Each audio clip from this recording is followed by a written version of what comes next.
इसलिए।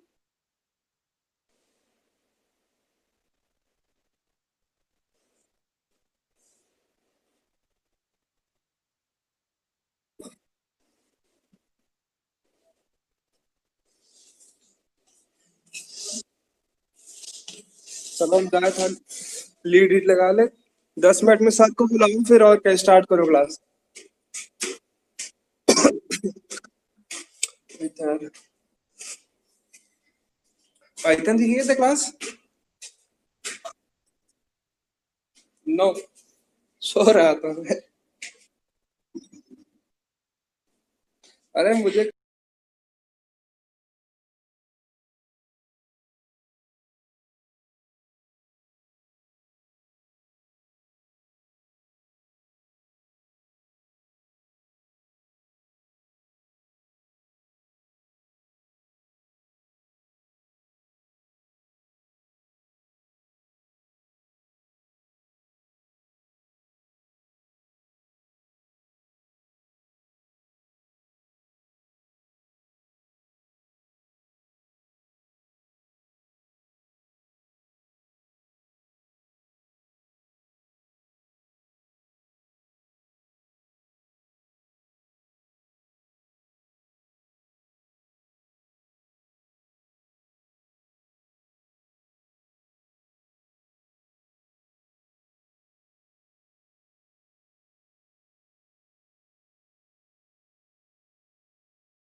चलो मैं बंद, बस सर को आ जाने दो फिर बंद कर दो।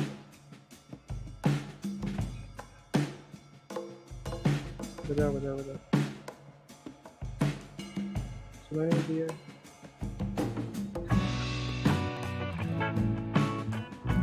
भाई डलगोना कॉफी पिला दो यार, इसका नाम तक नहीं ले पा रहे लेकिन पीनी है।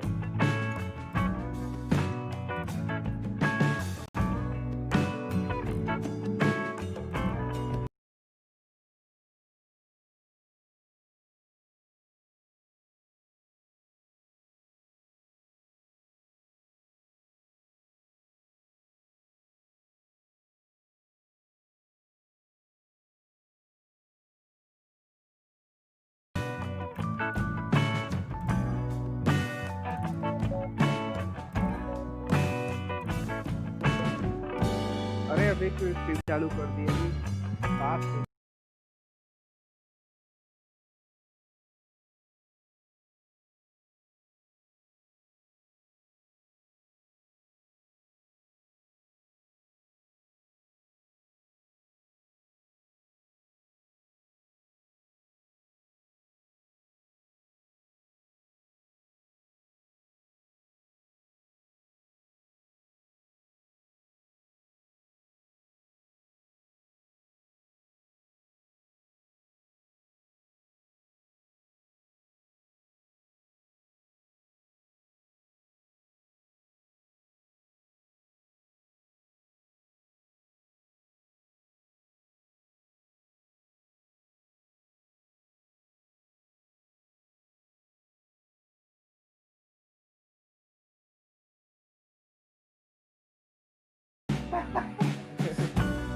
बड़े क्यूट लग रहे हो भाई।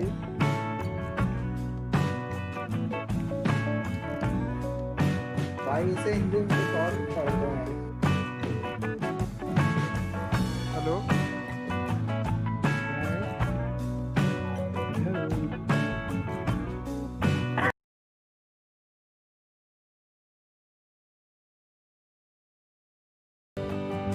तो मैं कुछ जवाब ही नहीं दे रहा भाई।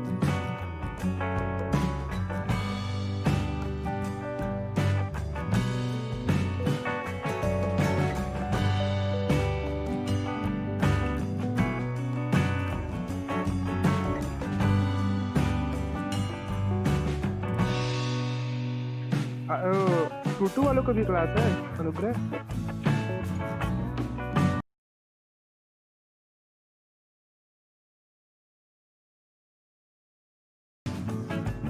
सबको बुला लो। सारे वो भी वही पढ़ रहे।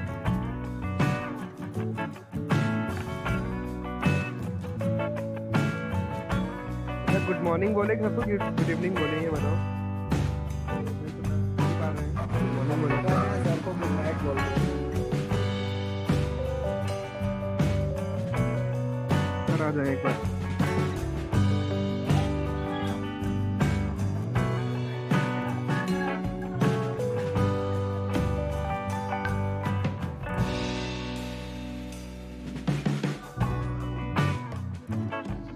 तो मैं गाना चलाता हूँ, थोड़ा गाना तुम लोग।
हाँ हाँ मैं कनेक्ट हूँ। वॉइस आ रही है ना? Okay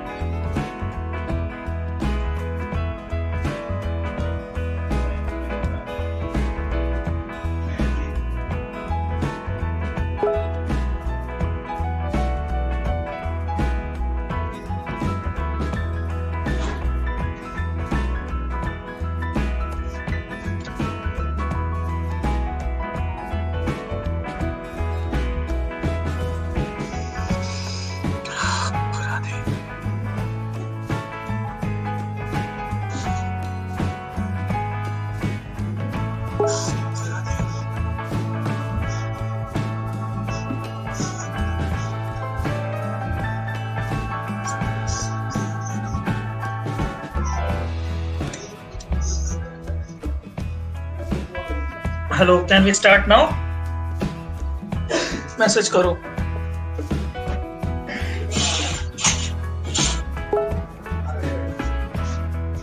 please turn off your mic please. Mayank,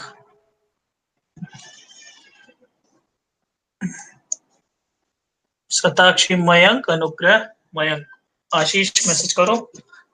यहाँ एक अच्छी बात है कि सब ट्रेस हो जाते हैं एटलीस्ट। वेरी गुड, बहुत सारे हैं। ठीक, अनुग्रह काम करना, स्क्रीनशॉट ले लेना अभी 10 मिनट में, जब सब हो जाएंगे 25 ऑन स्ट्रीम। यहाँ कितने हैं? 4।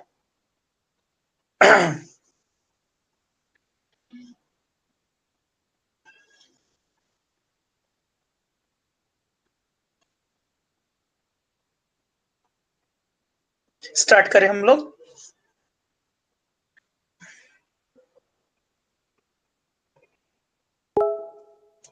ओके, एक मैसेज कर दूं ग्रुप पे कि स्टार्ट है।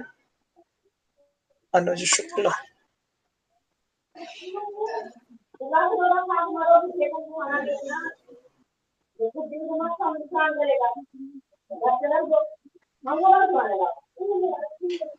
माइक ऑफ करो बेटा। किसका माइक ऑन है?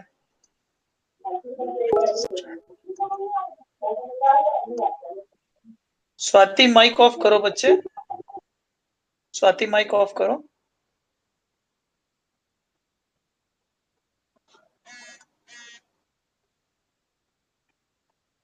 टू में मैसेज किया।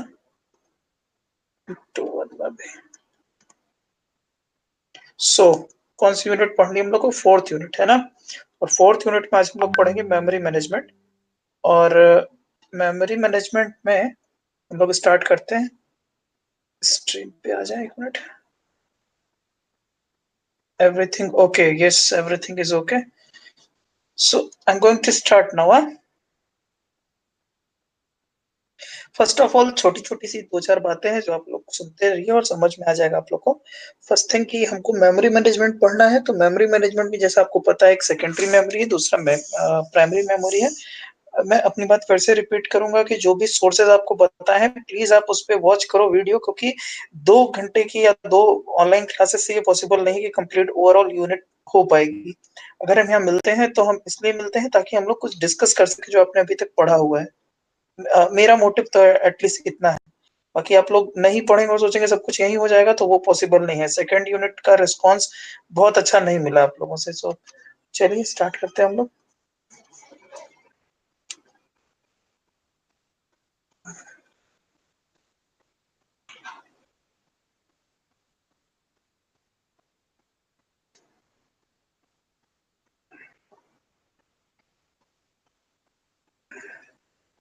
जहां भी डाउट होगा बेटा प्लीज आप लोग पूछेगा।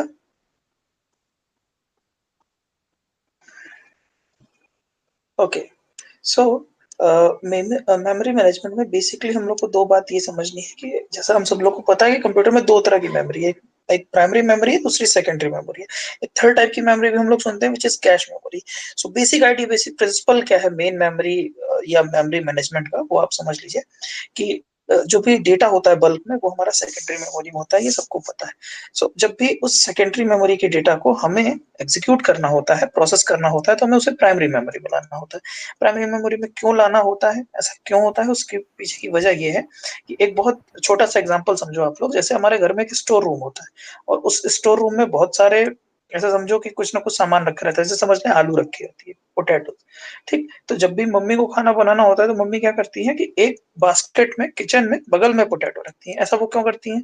क्योंकि बार बार स्टोर में जाके और वहां से पोटैटो आलू लाने में जो टाइम लगेगा वो बहुत ज्यादा लगेगा। दैट्स वाई वो हमेशा अपने साथ कीप करती हैं एक बास्केट किचन में जिसमें हमेशा आलू रखा रहता है। क्यों? क्योंकि आलू की रिक्वायरमेंट किचन में सबसे ज्यादा पड़ती है। तो बिल्कुल सेम स्ट्रेटजी फॉलो होती है in the terms of secondary memory और प्राइमरी मेमोरी के। सेकेंडरी मेमोरी का स्पेस तो बड़ा होता है, सो एक्सेस टाइम वहां पर ज्यादा लगता है। बट प्राइमरी मेमोरी के केस में क्या होता है कि वहां पर आपका एक्सेस टाइम कम लगता है। क्यों? क्योंकि वो स्पेस छोटा है। सो सेम यही सिनेरियो फॉलो होता है कैश मेमोरी और प्राइमरी मेमोरी के बीच। मतलब जो आपका कैश मेमोरी है वो प्राइमरी मेमोरी से भी छोटी होती है, तो वहां भी एक्सेस करने का जो हमें टाइम है डेटा को वो कम लगता है। अब यहाँ पर एक टर्म आता है लोकेलिटी ऑफ रेफरेंस। अगर आप लोगों को पता हो तो प्लीज रिप्लाई करो ताकि हम लोग थोड़ा इंटरेक्टिव मैनर में बात कर सके कि क्या आपको लोकेलिटी ऑफ रेफरेंस पता है या नहीं पता है। तो यार ये बफर क्यों होने लगता है?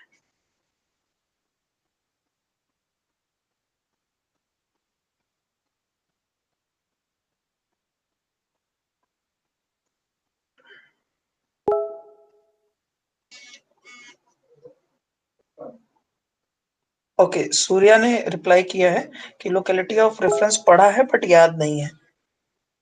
Okay okay okay. सो देखो लोकेलिटी ऑफ रेफरेंस क्या है। लोकेलिटी ऑफ रेफरेंस ये है कि मान लो सी का प्रोग्राम एग्जीक्यूट हो रहा है और सी के प्रोग्राम में लाइन ऑफ कोड जो चल रहा है वो 11 नंबर की चल रही है। तो मोस्ट प्रोबेबल अगर वहां पर कोई ऐसा, ये मुझे मैसेज यहाँ क्यों नहीं आ रहे हैं? यहाँ पे कोई मैसेज करो हैंगआउट पे। लोकेलिटी ऑफ रेफरेंस ये है बेटा कि मान लो अगर आप 11th नंबर का इंस्ट्रक्शन एग्जीक्यूट कर रहे हो तो मोस्ट प्रोबेबल यही है कि आप उसके बाद 12th नंबर का इंस्ट्रक्शन एग्जीक्यूट करोगे। ठीक है।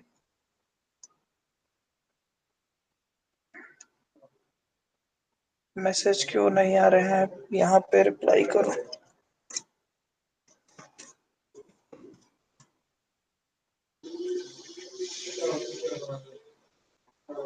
अनुग्रह लाइव पे स्क्रीन क्यों नहीं आ रही है? ओके वेरी गुड, आने लगे। हाँ, सो अब देखो अनुग्रह लाइव पे स्क्रीन ले आओ।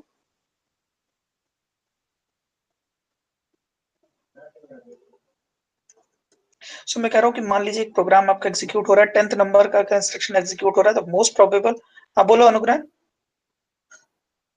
मैं ये कह रहा हूँ कि लाइव पे स्क्रीन क्यों नहीं आ रही है सिस्टम की?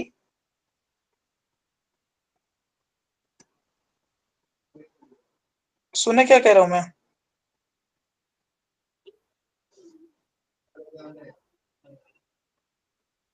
स्क्रीन नहीं आ रहा है?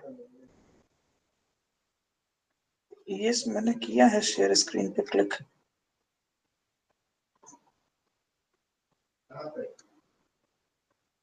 अभी आ रहा है? आ गया। ओके ओके ओके, मैंने कर रखा था बट हो सकता है कुछ इशू। चलो, सो अब मैं फिर से आता हूँ कि अगर हम 10th नंबर का इंस्ट्रक्शन एग्जीक्यूट कर रहे हैं किसी प्रोग्राम में तो मोस्ट प्रोबेबल ये है कि हम 11th नंबर का ही इंस्ट्रक्शन एग्जीक्यूट करेंगे अनटिल अनलेस वहां पर कोई व्हाइल या कोई कंडीशनल स्टेटमेंट इफ एल्स ऐसा नहीं आ गया। ये सब आप लोग को पता है कि जो प्रोग्राम एग्जीक्यूट होगा सिक्वेंशियल मैनर में होगा।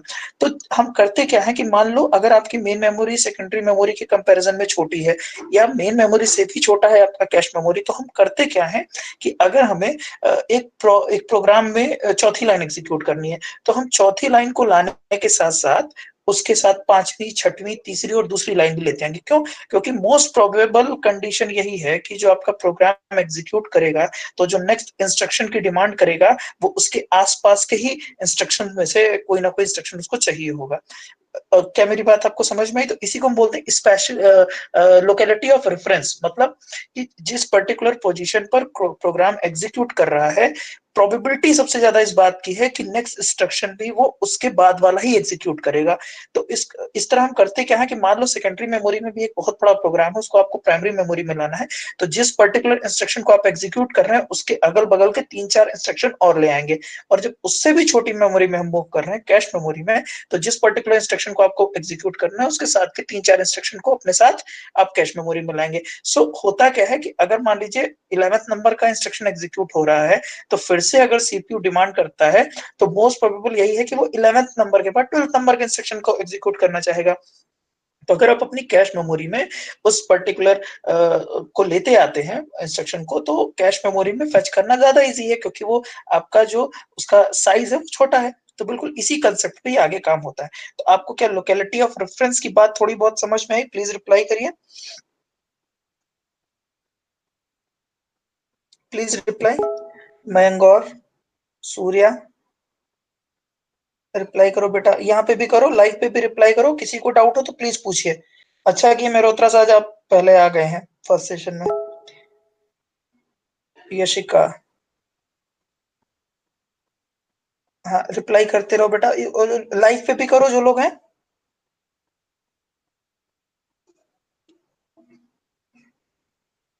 स्नेहा,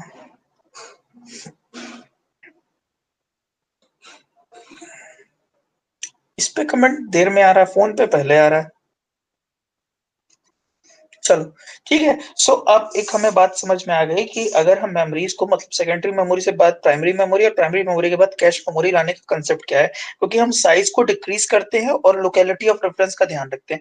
तो प्रोसेस का जितना पार्ट हमें लाना है, हम उसके साथ साथ कुछ और भी ले आते हैं इंस्ट्रक्शंस को, ताकि अगला जो इंस्ट्रक्शन एग्जीक्यूट होने वाला है या अगला इंस्ट्रक्शन जो हमें फैच होने वाला है, वो हमें लोकल प्रॉक्सिमिटी में, मतलब कि उसके आसपास वाला ही इंस्ट्रक्शन को एग्जीक्यूट होगा। तो इस लोकेलिटी ऑफ बेसिस पे, लोकेलिटी ऑफ रेफरेंस के बेसिस पे, लोकेलिटी ऑफ रेफरेंस का मतलब ऐसे समझो कि जिस इंस्ट्रक्शन पे है तो रेफरेंस ये है कि उसके जो भी इंस्ट्रक्शन एग्जीक्यूट होगा उसके आसपास लोकल वाला ही होगा। So this is some kind of locality of reference की जहां पर भी आप एग्जीक्यूट कर रहे हो उसके आसपास के ही किसी इंस्ट्रक्शन को आप एग्जीक्यूट करोगे। सर लाइव पर आपकी स्क्रीन पर अनुग्रह की चैनल की पिक आ रही है। हाँ ठीक है, बगल में इंस्ट्रक्शन आ रहे हैं, कोई दिक्कत नहीं शुभांगी। अभी मैं मैसेज पढ़ रहा हूँ, अभी मैसेज कुछ दिखा नहीं रहा हूँ। ठीक है, तो आई थिंक आपको समझ में आ रहा होगा। ठीक है, तो इतने तक में किसी को कोई डाउट हो तो प्लीज पूछिए, वरना हम लोग आगे चलें। ओके त्रिपाठी, क्लियर है बेटा, आगे चलें आकाश। और यहाँ पर शायद बहुत काफी लोग आ गए हैं, तो मेरी एक बहुत हम्बल रिक्वेस्ट है आप लोग से कि ये बेटा जितना भी एफर्ट किया जा रहा है ऑनलाइन क्लासेस का, ये तुम लोगों के लिए किया जा रहा है। तो प्लीज अगर आप किसी और नाम की आईडी से आते हैं और बेवजह के कमेंट करते हैं, तो ये मतलब इससे ज्यादा बुरा कुछ नहीं हो सकता। ये आपका अपना, मैं क्या बोलूं, लेवल शो करता है अगर आप ऐसा कुछ कर रहे हो तो। क्योंकि आपको नहीं पता है कि इस 1 घंटे के सेशन के लिए कितना ज्यादा मेंटली हम लोग को तैयार होना पड़ता है, और कितनी सारी चीजें आपको नहीं पता है शायद कि कितने काम एक साथ करने पड़ते हैं। और उसके बाद आके अगर ऐसे कुछ कमेंट देखने को मिले, जैसे आज के ही सेशन में जब मैंने 4-1 का स्टार्ट किया, तो कोई आके शिवराम दास गुलाटी के नाम से अकाउंट बनाया था और मनदीप की टपरी के नाम से अकाउंट बनाया था, तो ये मतलब इससे ज्यादा बुरा कुछ नहीं हो सकता है मेरे ख्याल से, कि अगर आप समझ सको इस बात की ग्रेविटी की कितना ज्यादा ये मेहनत का काम हो रहा है आप लोग को सिर्फ पढ़ाने के लिए। अदरवाइज बहुत सारे एक्सक्यूजेस हैं, बहुत सारे एक्सक्यूजेस है बेटा, और इसमें किसी का रिजल्ट जो खराब होगा वो केवल और केवल आपका होगा। इतना एफर्ट करने का यही मतलब है। तो प्लीज इस बात को अगर आप समझ सकें, और अगर आपके साथ का कोई कर रहा है तो प्लीज उसको भी समझाने की कोशिश करें। इसको हंसी मजाक का प्लेटफॉर्म ये शायद नहीं है। अगर हम क्लास में आमने सामने होते तो शायद मैं आपसे ज्यादा हंसी मजाक करता, लेकिन कल के भी कुछ स्क्रीनशॉट मिले हैं मुझे, आज भी क्लास में क्षमा मैम पे कुछ बातें हुई हैं। तो प्लीज आप लोग थोड़ा डेकोरम बनाएं, थोड़ी रिस्पॉन्सिबिलिटी दिखाएं, इतने छोटे हैं नहीं आप। आई थिंक 2 साल में आप हो जाओगे ग्रेजुएट, और ऐसी बातें होंगी तो फिर इस तरह में मेमोरी ज्यादा यूज होगी। आशीष ने क्वेश्चन पूछा, तो आई थिंक अब ये चीज रिपीट नहीं हो कि अगर आप व्हाइट बोर्ड पे आए और किसी और नाम से आईडी बना के या अपने साथ के किसी बच्चे के नाम से आईडी बना कर बेवजह के कमेंट करें। इससे ज्यादा बुरा कुछ नहीं होगा। मैं अपनी ओर से बोलूँ तो फिर मैं शायद ही किसी को रिस्पॉन्ड करूँगा किसी भी क्वेरी के रिगार्डिंग, बाकी जो भी है आप लोग देखिएगा। मैं कोई सेशन नहीं करूँगा, ना ही कोई रिस्पॉन्स करूँगा किसी के लिए, अगर ये चीज़ें होंगी। और मैं बाकी टीचर से भी रिक्वेस्ट करूँगा कि अगर बदतमीज़ी इस तरह की होती है, तो सारे सेशन रोके ही जाएँ, क्योंकि किसी का कोई एडवांटेज नहीं, जिसको पढ़ना होगा वो पर्सनली पूछ लेगा, ठीक है? सो आगे बढ़ते हैं। So reader right Piyush Mehrotra problem represent what type of Piyush Mehrotra अभी 4th यूनिट डिस्कस करने दो यार, ये तो तुम पर्सनल पूछो फोन करके, कितने लोग पूछ रहे हैं, ठीक है? आशीष ने पूछा है इस तरह तो मेमोरी ज्यादा यूज होगी। मेमोरी ज्यादा यूज होने से ज्यादा हमें मतलब इस बात से बेटा, देखो सेकेंडरी मेमोरी अगर तुम आज भी देखो तो वो सस्ती है, प्राइमरी उससे थोड़ी सी टफ है, और छोटी मेमोरी लोगे जिसका एक्सेस टाइम फास्ट होता है वो ज्यादा महंगी आती है। तो हमारा मोटिव क्या है? हमारा मोटिव ये है कि हमको सब कुछ बैलेंस करना है, पैसा भी ज्यादा नहीं लगे और मेमोरी का जो साइज लग रहा है हमको उसमें एक्सेस करना भी आसान हो, मतलब हमें एक्सेस और मनी इन दोनों चीज में बैलेंस करके चलना पड़ता है। इसीलिए हम क्या करते हैं कि ज्यादा स्टोर करने के लिए हम सेकेंडरी मेमोरी यूज करते हैं, और कम स्टोर करने के लिए और एक्सेस फास्ट इसलिए हम मेन मेमोरी यूज करते हैं। तो आप देखिए मेन मेमोरी इसलिए तो छोटी अप्लाई की जा रही है ना, क्योंकि उसका एक्सेस टाइम कम है, लेकिन वो महंगी मिलती है। तो मेमोरी ऑब्वियस सी बात है, मेमोरी ज्यादा यूज नहीं हो रही है, मेमोरी लेवल वाइज यूज हो रही है। तो इसी को हम लेवल वाइज मेमोरी बोलते हैं कि सेकेंडरी मेमोरी बड़ी ज्यादा है लेकिन टाइम कम, टाइम ज्यादा लगेगा। प्राइमरी मेमोरी उससे छोटी है, उसमें और कम टाइम लगेगा। कैश उससे छोटी है, उसमें और कम टाइम लगेगा। कोई क्वेश्चन है तो प्लीज पूछिए। पीयूष तुम कॉल कर लेना, या तो जो वीडियो सजेस्ट किया है अगर उसको देखे होता तो शायद पूछते ही नहीं तुम। गेट स्मैशर्स का रीडर राइटर प्रॉब्लम देखो, समझ में आ जाएगा। अभी पूछो, इतने तक में कोई डाउट है तो प्लीज पूछिए। मयंक, शताक्षी, अनुग्रह, डेडली जो भी हैं। नो सर, यहाँ पर लाइव पे पूछो। आकाश, अभिज्ञान, रोशनी, शुभांगी, विकास, शिवम, कोई डाउट है तो पूछो बेटा, नहीं तो आगे चलें।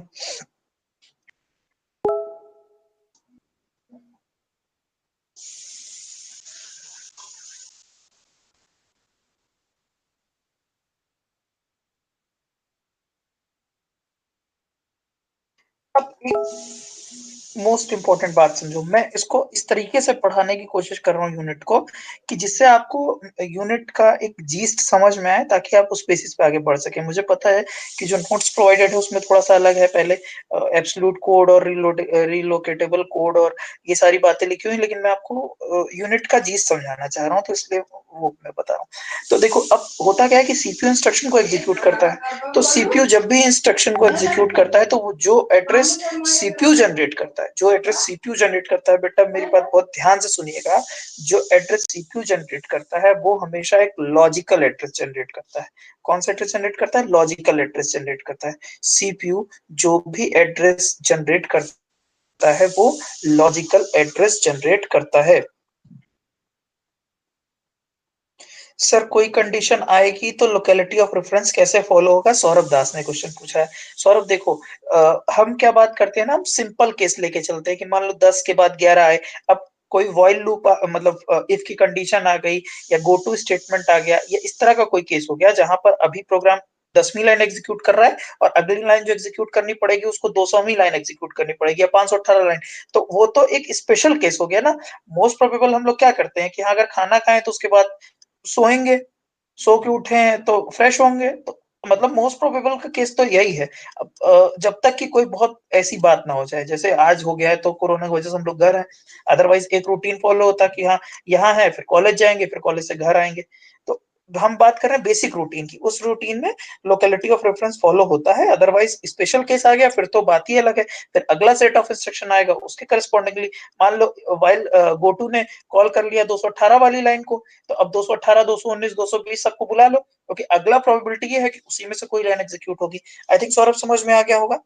आगे बढ़ते हैं। सो मेरी बात ध्यान से सुनिए, सीपीयू जब भी कोई इंस्ट्रक्शन, जब भी कोई एड्रेस जनरेट करता है, एड्रेस क्यों जनरेट करता है ये समझने की कोशिश करना, कि मान लो सीपीयू कोई प्रोग्राम एग्जीक्यूट कर रहा है, अब उसको कोई डेटा रीड करना है या राइट करना है, ठीक है?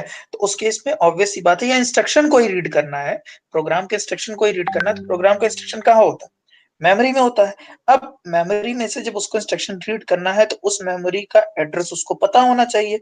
अब ध्यान से सुनिएगा प्लीज मेरी बात को, क्योंकि ये क्वेश्चन आपको हमेशा पूछा जाएगा और अगर ये बेस बनेगा तभी आप आगे कुछ कर पाओगे।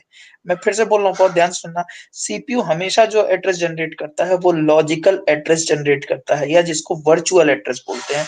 ये क्या है, मतलब सीपीयू को ये नहीं समझ में आता कि वहां पर कोई प्राइमरी मेमोरी है, वो जो एड्रेस जनरेट करता है वो सेकेंडरी मेमोरी के लिए करता है। फिर से मेरी बात ध्यान से सुनिए, सीपीयू जो एड्रेस जनरेट करता है वो सेकेंडरी मेमोरी के लिए करता है, प्राइमरी मेमोरी के लिए एड्रेस जनरेट नहीं करता है। वो ये केवल बताता है कि अगर मैं जिस भी प्रोग्राम का इंस्ट्रक्शन एग्जीक्यूट कर रहा हूं, ध्यान से सुनिएगा, जैसे मान लो अगर उस प्रोग्राम में 500 लाइन है तो उसने ये कहा कि मुझे 346वीं लाइन का कोड चाहिए, 346वीं लाइन पे जो इंस्ट्रक्शन लिखा है वो चाहिए। तो सीपीयू केवल ये जनरेट करता है, मतलब सीपीयू को ये पता है कि 100 से लेके 500 लाइन तक में कोड लिखा है, तो वो क्या जनरेट करेगा बेटा, लॉजिकल एड्रेस जनरेट करेगा। इस बात को समझो, ये किसके रिगार्डिंग करेगा, ये करता है सेकेंडरी मेमोरी के रिगार्डिंग। तो लॉजिकल बोल के अगर आप इसको समझना चाहें तो कैसे समझेंगे कि सीपीयू को ये नहीं पता है कि प्रोग्राम कहां से कहां तक में पड़ा हुआ है सेकेंडरी में, वो अपने दिमाग में लॉजिक बना के चला है कि हमको 0 शुरू कर रहे हैं या 100 से शुरू कर रहे हैं तो 346 लाइन वाला हमको कोड चाहिए, हमको नहीं पता कि वो सेकेंडरी मेमोरी में कहां पर रखा हुआ है। तो अब देखो, रिलोकेशन रजिस्टर ये काम क्या करता है, मतलब अब जब वो आपका जो भी प्रोसेस है बेटा, वो प्रोसेस को उठा के फिजिकल मेमोरी में लाया गया होगा, मतलब आपकी मेन मेमोरी में लाया होगा। जब उस प्रोसेस को उठा के मेन मेमोरी में लाया गया होगा तो क्या करते हैं, मेन मेमोरी में जो उसका बेस एड्रेस होगा, मेन मेमोरी में जो उसका बेस एड्रेस होगा, हाँ लेट मी कंप्लीट तब मैं बताता हूँ अनुग्रह, एक सेकंड। अब जैसे मान लो वो प्रोसेस 100 से लेके और 500 लाइन तक है, तो यहाँ पे क्या होगा, अब आप जब उसको अपने मेन मेमोरी में उठा के ला रहे हैं तो मान लो मेन मेमोरी में उसका जो हमने प्रोग्राम रखा, तो पहली लाइन उसकी हमने रखी 14,000 इंस्ट्रक्शन पे, 14,000 जहाँ पे एड्रेस था फिजिकल में, 14,000 जहाँ इंस्ट्रक्शन था वहां उसकी हमने पहली लाइन लिखी। तो अब 14,000 से लेके 14,500 तक वो हमारी मेन मेमोरी में पड़ा होगा। तो अगर मेन मेमोरी में प्रोग्राम को हमको एग्जीक्यूट करना है तो क्या करेंगे, 346 जो उसने एग्जीक्यूट किया है सीपीयू ने, किसके लिए, सेकेंडरी मेमोरी के लिए, जिसको क्या बोला जा रहा है, लॉजिकल एड्रेस, उसको आपको फिजिकल यानी रियली कहां पे एग्जिस्ट कर रहा है वो प्रोग्राम 14,346, वो ऐड करके तब हमें पता चलता है कि उसका फिजिकल एड्रेस क्या है। बोलो अब यहां तक समझने में कोई डाउट हो तो पूछो। तो अनुग्रह ने कुछ पूछा है शायद, कि इसमें लेट क्यों दिख रहा है आज, अनुग्रह कुछ पूछा है तुमने शायद। हाँ सर, तो हर बार कैलकुलेट करना पड़ेगा लॉजिकल एड्रेस। तो सर इसका फायदा क्या, हम टेबल बना के प्रोग्राम एग्जीक्यूट हो रहा है, लोडिंग के टाइम पर ही कैलकुलेट कर लें।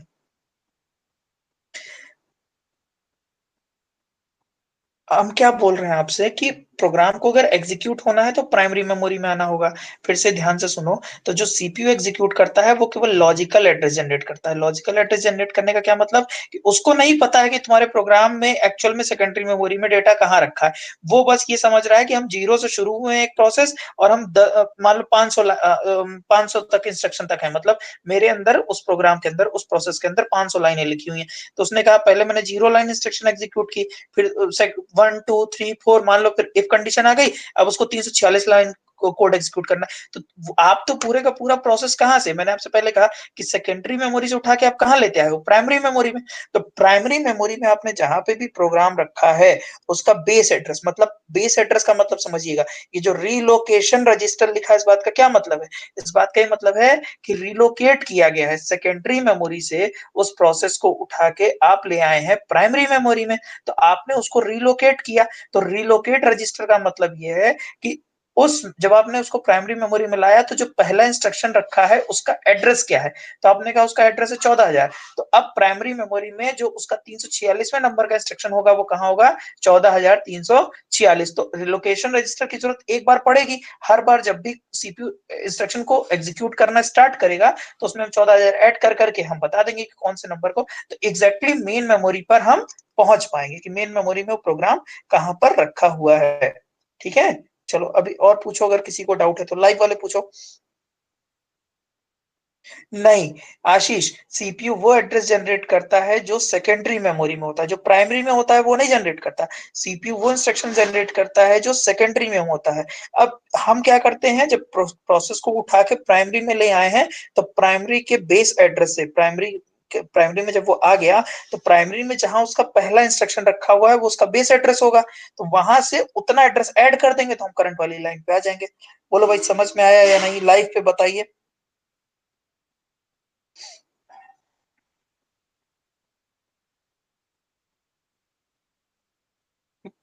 नहीं तो 64 GB का तुम्हारा क्या है नुकरा, प्राइमरी मेमोरी की सेकेंडरी मेमोरी?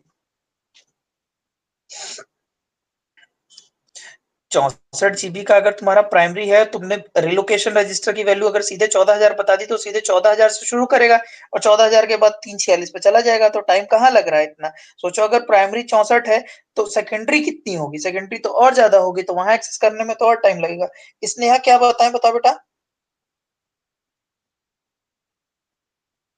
एक बार और पूरा को डाउट बताओ, कहाँ कहाँ बात नहीं समझ में आ रही, फिर से मैं रिपीट कर रहा हूँ कि आपके पास सेकेंडरी रिलोकेशन रजिस्टर कर क्या रहा है। रिलोकेशन रजिस्टर ये कर रहा है बेटा, फिर से सुनो, कि अगर आप सेकेंडरी मेमोरी से आप डेटा को उठा के अगर प्राइमरी मेमोरी में ला रहे हो, डेटा को नहीं, पूरे पूरे प्रोग्राम को, अगर आप सेकेंडरी मेमोरी से उठा के पूरे पूरे प्रोग्राम को प्राइमरी मेमोरी में ला रहे हो, तो उस केस में क्या होगा, उस केस में होगा ये, जैसे मैं एक डायग्राम ढूंढ रहा हूँ शायद आपको मिल जाए। चलो कोई बात नहीं, इसी डायग्राम से काम चलाओ। मतलब समझ लो कि पेन यहाँ पे नहीं यूज हो पा रही है, जैसे मान लो यहाँ पे आपके पास एक सेकेंडरी मेमोरी है, इंसर्ट, और यहाँ से शेप इंसर्ट करके बताते हैं। लेट अस सपोज कि यहाँ पर तुम्हारे पास एक सेकेंडरी मेमोरी, ये तुम्हारी सेकेंडरी मेमोरी, तो ये जो 346 इंस्ट्रक्शन जनरेट हुआ है, ये 346 किस लिए जनरेट हुआ है, ये 346 इसलिए जनरेट हुआ है कि आपके सेकेंडरी मेमोरी में जो भी प्रोग्राम एग्जीक्यूट हो रहा है उसके हमको 346वें नंबर का कोड चाहिए। तो हम ये चीज देख रहे हैं कि उस पर्टिकुलर प्रोसेस को, मान लो प्रोसेस पी है, आप उठा के यहाँ पे लाके रख दियो प्राइमरी मेमोरी में। तो रिलोकेशन रजिस्टर या बेस रजिस्टर बोलने का ये मतलब है कि उस पूरे, मतलब पूरे के पूरे प्रोसेस को, 500 लाइन के कोड को हमने सेकेंडरी मेमोरी से उठाया और प्राइमरी मेमोरी में लाके रख दिया। अरे पेज टेबल वेबल पे मत जाओ अभी बेटा, पेज टेबल वेबल तो बहुत आगे की बात है। मैं आपसे बस ये कह रहा हूँ कि आपने सेकेंडरी मेमोरी से प्रोसेस को उठाया और लाके अपने प्राइमरी मेमोरी में रख दिया, तो पहला इंस्ट्रक्शन उसका 14,000 पे है, तो 14,346 पे आप एक्सेस कर लेंगे। तो हर बार आपको रिलोकेशन एड्रेस, आपको क्या करना पड़ेगा, आपको रिलोकेशन एड्रेस पता होगा, उसमें आपको जो भी सीपीयू जनरेट कर रहा है सेकेंडरी मेमोरी के लिए, उसमें आप ये एड्रेस ऐड कर दोगे तो फिजिकली वो आपका कहाँ है आपको पता चल जाएगा। ठीक है,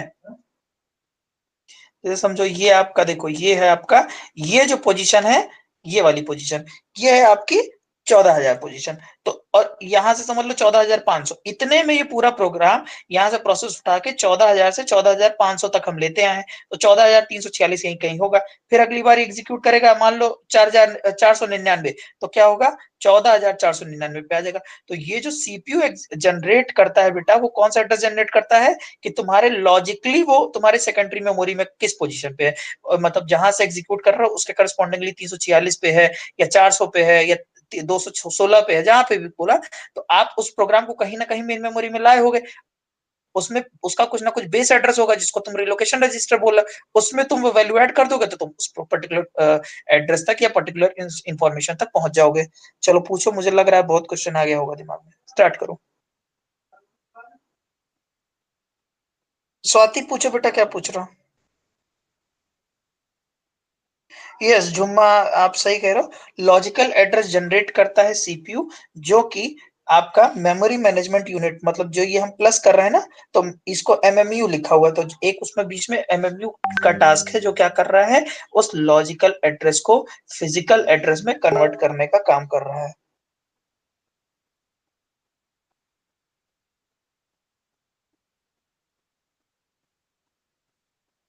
हाँ, जो प्रोसेस जो हम पर्टिकुलर प्रोसेस को एग्जीक्यूट कर रहे हैं, जिस भी पर्टिकुलर प्रोसेस को एग्जीक्यूट कर रहे हैं, उस पर्टिकुलर प्रोसेस के करस्पॉन्डिंगली एक रिलोकेशन रजिस्टर होगा।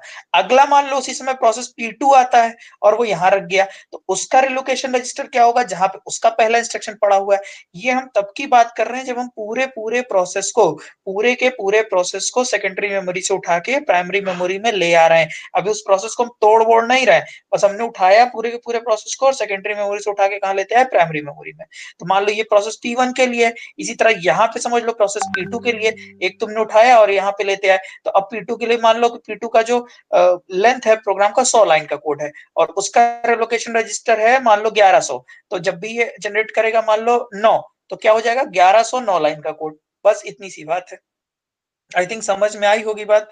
नहीं आई हो तो प्लीज क्वेश्चन पूछिए, हम लोग फिर आराम से डिस्कस करते हैं, कोई दिक्कत नहीं है। स्वाति कोई डाउट हो बेटा पूछो।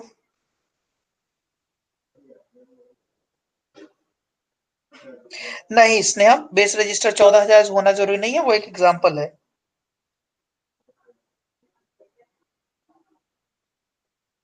मैं फिर से बता रहा हूँ कि मान लो अगर आपका सीपीयू जो भी रजिस्टर जनरेट करता है, सॉरी सीपीयू जो भी एड्रेस जनरेट करता है, वो एड्रेस जनरेट करता है लॉजिकल एड्रेस।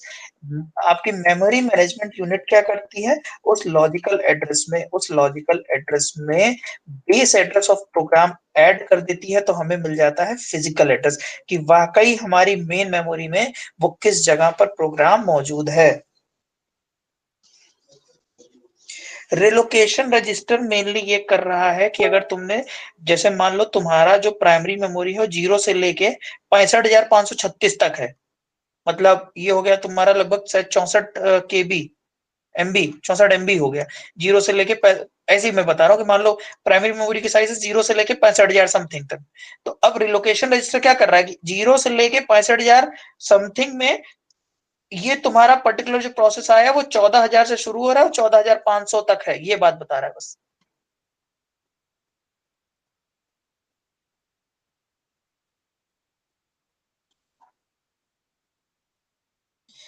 हाँ पीयूष घोष, अच्छा पूछा है इन्होंने। तो अभी के लिए हम केवल ये मान रहे हैं कि जो भी प्रोसेस आपका सेकेंडरी से प्राइमरी में आएगा वो पूरे का पूरा आएगा। अभी इसके ऊपर बहुत सारा पूरा यूनिट इसी के ऊपर है कि अभी हम ये मान रहे हैं कि जो भी आपका यहाँ से प्रोसेस उठ के यहाँ आएगा वो पूरे का पूरा आ रहा है। तभी तो हम बोल रहे हैं ना कि मान लो उस लाइन वो पूरे का पूरा प्रोसेस लिखा हुआ है 500 लाइन का कोड, तो 14,000 से शुरू होगा 14,500 तक रहेगा।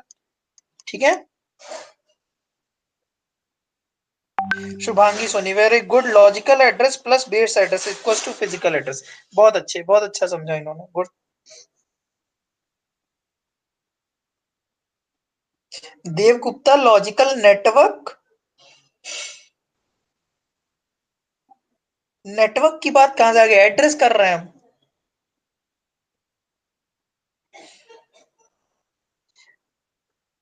हाँ बेटा जो भी डाउट है प्लीज एक बार और पूछिए, फिर आगे चलेंगे। Satakshi, it is clear now, it is clear sir. हाँ अभी 2-4 लोग को और पूछने दो। भोज बाबू समझ में आ गए तो प्लीज रिप्लाई करिए।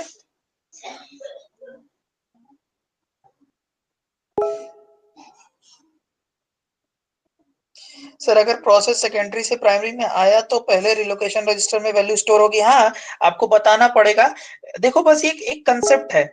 हाँ बिल्कुल पहले से रजिस्टर पता होगी, एड्रेस वैल्यू पता होगी, बेस रजिस्टर की एड्रेस वैल्यू पता होगी, तभी रिलोकेशन में आपको ऐड कर पाओगे।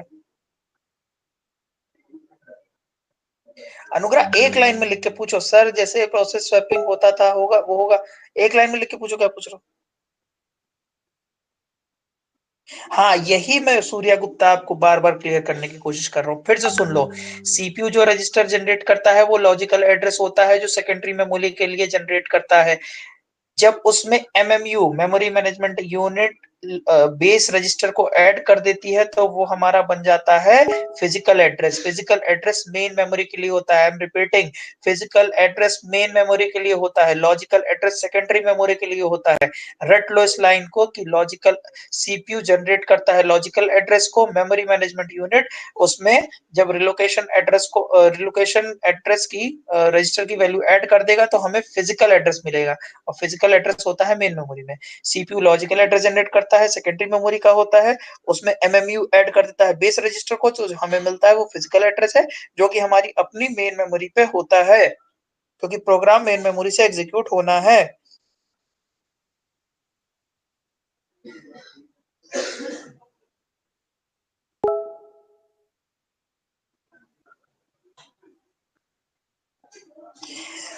स्नेहा, अगर अगर ऐड नहीं करोगे तो एग्जैक्ट पोजीशन कैसे पता चलेगी? मतलब ये समझो तुम्हारी रैम है, तुम्हारी प्राइमरी मेमोरी है, अगर तुम इसमें 14,000 ऐड नहीं करोगे, मैं फिर से कह रहा हूँ कि जैसे प्राइमरी मेमोरी का साइज तो फिक्स है ना, 0 से लेके 65,000 तक होगी, तो तुमको एग्जैक्टली इंस्ट्रक्शन पता करना है कि ये इतनी बड़ी प्राइमरी मेमोरी में इंस्ट्रक्शन कहाँ है, तो इंस्ट्रक्शन है 14,346 पे।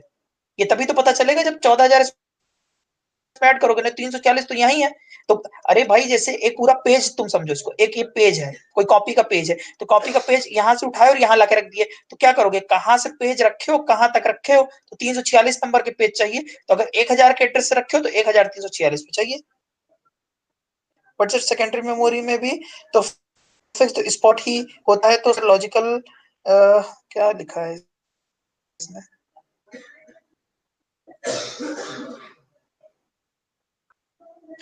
बट सेकेंडरी मेमोरी में भी तो फिक्स्ड स्पॉट ही होता है, तो सर लॉजिकल चेंज नहीं होगा।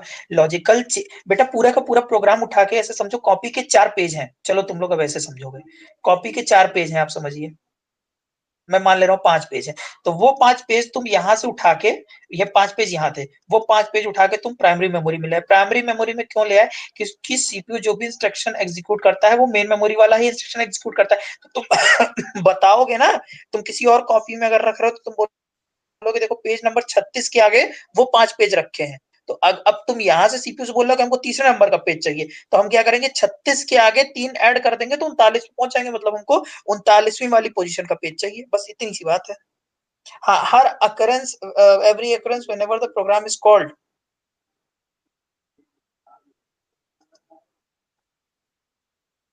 समझ गया। अब पूछो भाई, पूछो, जल्दी जल्दी पूछो, तब आगे बढ़ेंगे। Abhigyan Singh sir, base address relocation register के लिए, हाँ भाई, रिलोकेशन के लिए। डेडली कौन है? डेडली, डेडली नाम बताओ भाई, डेडली कौन है? Deadly hello gaming.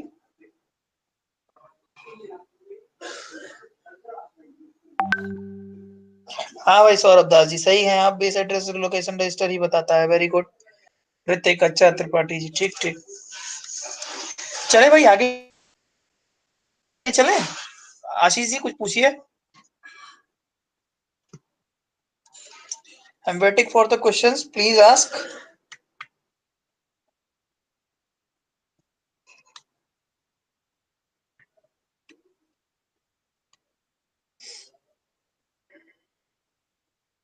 आशीष आ गया, और जरा यहाँ भी रिप्लाई कर दें लाइव पे कुछ लोग। अरे किसी ने कुछ एमएमयू के बारे में पूछा था, शिवम विज, शिवम विज जी, विज मतलब ये कौन सा वाला है, 84। अरे हर्ष दुबे भी है, वेरी गुड। शिवम, ऐसा है एमएमयू मतलब मेमोरी मैनेजमेंट यूनिट, जो ये काम कर रही है क्या? फिर से सोच लो, क्योंकि ये बहुत क्वेश्चन पूछा जाता है अलग अलग इंटरव्यूज में भी, कि सीपीयू तुम्हारा जो भी एड्रेस जनरेट करता है वो लॉजिकल एड्रेस जनरेट करता है। MMU is the memory management unit, एकदम आसान सी बात है, जो मेमोरी को मैनेज करने का काम कर रही है। मतलब सीपीयू ने तो सेकेंडरी के लिए एड्रेस जनरेट कर दिया, उसको प्राइमरी में बदलने का काम कौन करेगा? मेन मामला तो यही ना कि प्राइमरी से इंस्ट्रक्शन को उठा के लाना है, तो प्राइमरी में बदलने का काम कौन करता है? मेमोरी मैनेजमेंट यूनिट करता है, खत्म, सिंपल हो गया।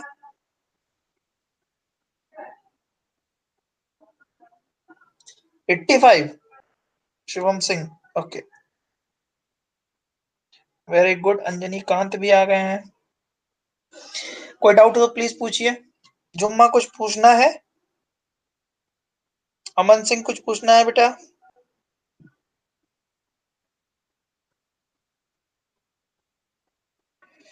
Should we proceed? Very good. चलो अब आगे की बात समझो। तो एक बात जो मैं आप लोगों को समझाना चाह रहा था वो आप लोग को समझ में आ गई।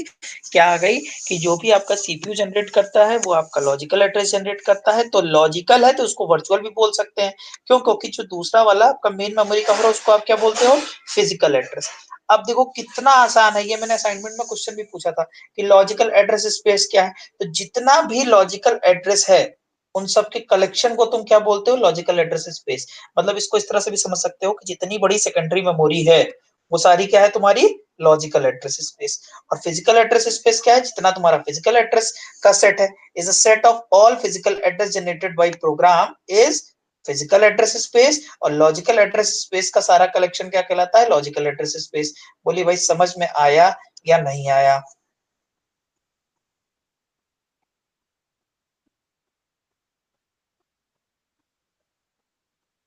देखो यहाँ पे लिखा भी है कि logical address generated by CPU, और उसको और क्या कहते हैं? Virtual address. और physical address, address seen by the memory unit is called as physical address. Logical and physical address are the same in compile time.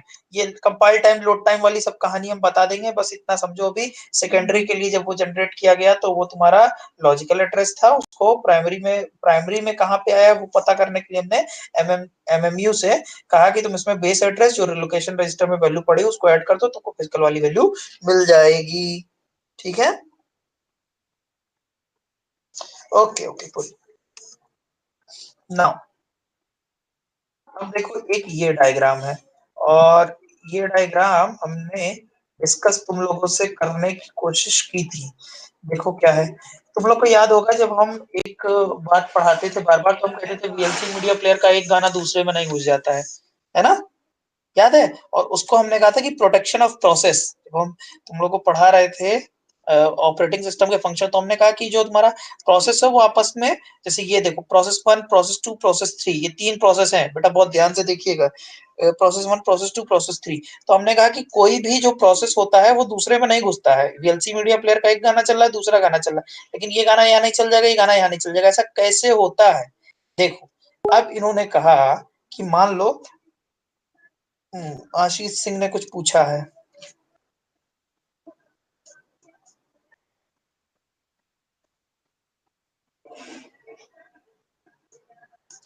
बेटा फिजिकल एड्रेस स्पेस, देखो सुनो क्या लिखा है यहाँ, पढ़ लो।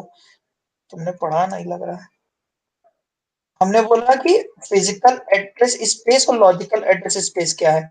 जितना भी सेट है is the set of all physical address, जो भी प्रोग्राम एग्जीक्यूट कर सकता है उसको आप क्या बोलते हो? Physical address space. और लॉजिकल एड्रेस स्पेस क्या है? Set of all logical address जो प्रोग्राम जनरेट कर सकता है उसको लॉजिकल एड्रेस बोलते हैं। इसमें तो ऐसा कुछ नहीं है, नहीं भी आ रहा है तो इसको छोड़ो, बात को अभी कंफ्यूज मत हो कुछ भी, जितना बता रहे हो उतना समझते जाओ। नेक्स्ट आओ जो मैं बता रहा था। सो देखो यहाँ पे भी वही बेस और लिमिट रजिस्टर वाली बात है। मैंने आपसे कहा कि मान लो ये आपका प्रोसेस 1 है और ये आपका प्रोसेस 2 है, एक गाना यहाँ चल रहा है, दूसरा गाना यहाँ चल रहा है, लेकिन ये वाला गाना यहाँ नहीं चला जाएगा, ये वाला गाना यहाँ नहीं चला जाएगा। ऐसा कैसे होगा? देखो, ऐसा इसलिए होगा क्योंकि तुम्हारे प्रोसेस को बता दिया गया है। क्या बता दिया गया है? कि देखो तुम्हारा बेस एड्रेस, ये कौन सी मेमोरी जल्दी बताओ? Physical memory. क्यों? क्योंकि यहाँ पे ऑपरेटिंग सिस्टम लिखा हुआ है, तो ऑपरेटिंग सिस्टम किस मेमोरी में होता है? मेन मेमोरी में होता है। तो कुछ मतलब मेन मेमोरी का कुछ पार्ट में ऑपरेटिंग सिस्टम होता है, बाकी का प्रोसेस के लिए छोड़ दिया जाता है।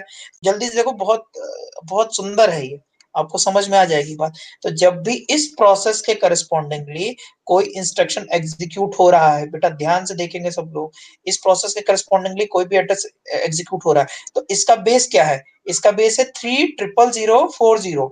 और ये कहां से कहां तक है? इसकी लिमिट है 1209000। मतलब आप क्या समझिए इस बात को, ऐसा है कि ऐसे समझो कि 500 से शुरू हो रहा है और 120 लाइन तक कोड है। तो यानी इस वाले प्रोसेस का कहां तक कोड है? 500 से लेके 120, यानी 500 से 620 तक इस प्रोसेस का कोड है।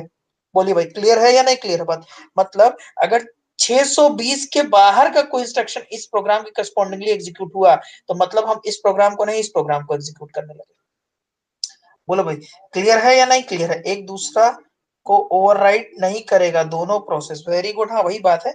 अब देखो जो मैंने आपसे बात कही थी, बेस रजिस्टर से क्या फायदा है? बेस रजिस्टर से यही फायदा है कि जब भी इस वाले प्रोसेस के लिए कोई चीज एग्जीक्यूट की गई तो उसको बेस रजिस्टर में जोड़ के हम वहां तक पहुंच जाएंगे। लेकिन ये जो लिमिट दी हुई है, इससे क्या फायदा है? इससे हम ये चेक कर पा रहे हैं कि देखो जो भी इस प्रोसेस के लिए इंस्ट्रक्शन एग्जीक्यूट किया गया है वो इस लिमिट को क्रॉस तो नहीं कर रहा। तो ये वाला एक डायग्राम देखे होगे तुम लोग, अभी बिल्कुल समझ में आ जाएगा कि जब भी सीपीयू ने कोई रजिस्टर जनरेट किया, देखो कितना अच्छा लिखा हुआ है।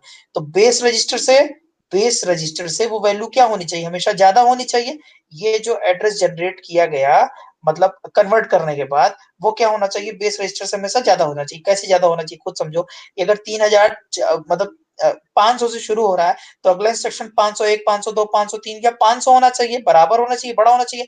ऐसा तो है नहीं कि उस प्रोसेस का जो इंस्ट्रक्शन होगा इसके पीछे होगा। तो यही बात यहाँ देखी गई कि मान लो इसको समझो फिजिकल एड्रेस है, तो जो एड्रेस जनरेट हुआ फिजिकल मेमोरी के लिए वो बेस से बड़ा है कि नहीं, अगर बड़ा है तब तो आगे बढ़ना है, और बड़ा है तो फिर अगला क्या चेक करते हैं कि लिमिट अगर बेस में जोड़ दें तो उससे छोटा है कि नहीं, मतलब 500 से।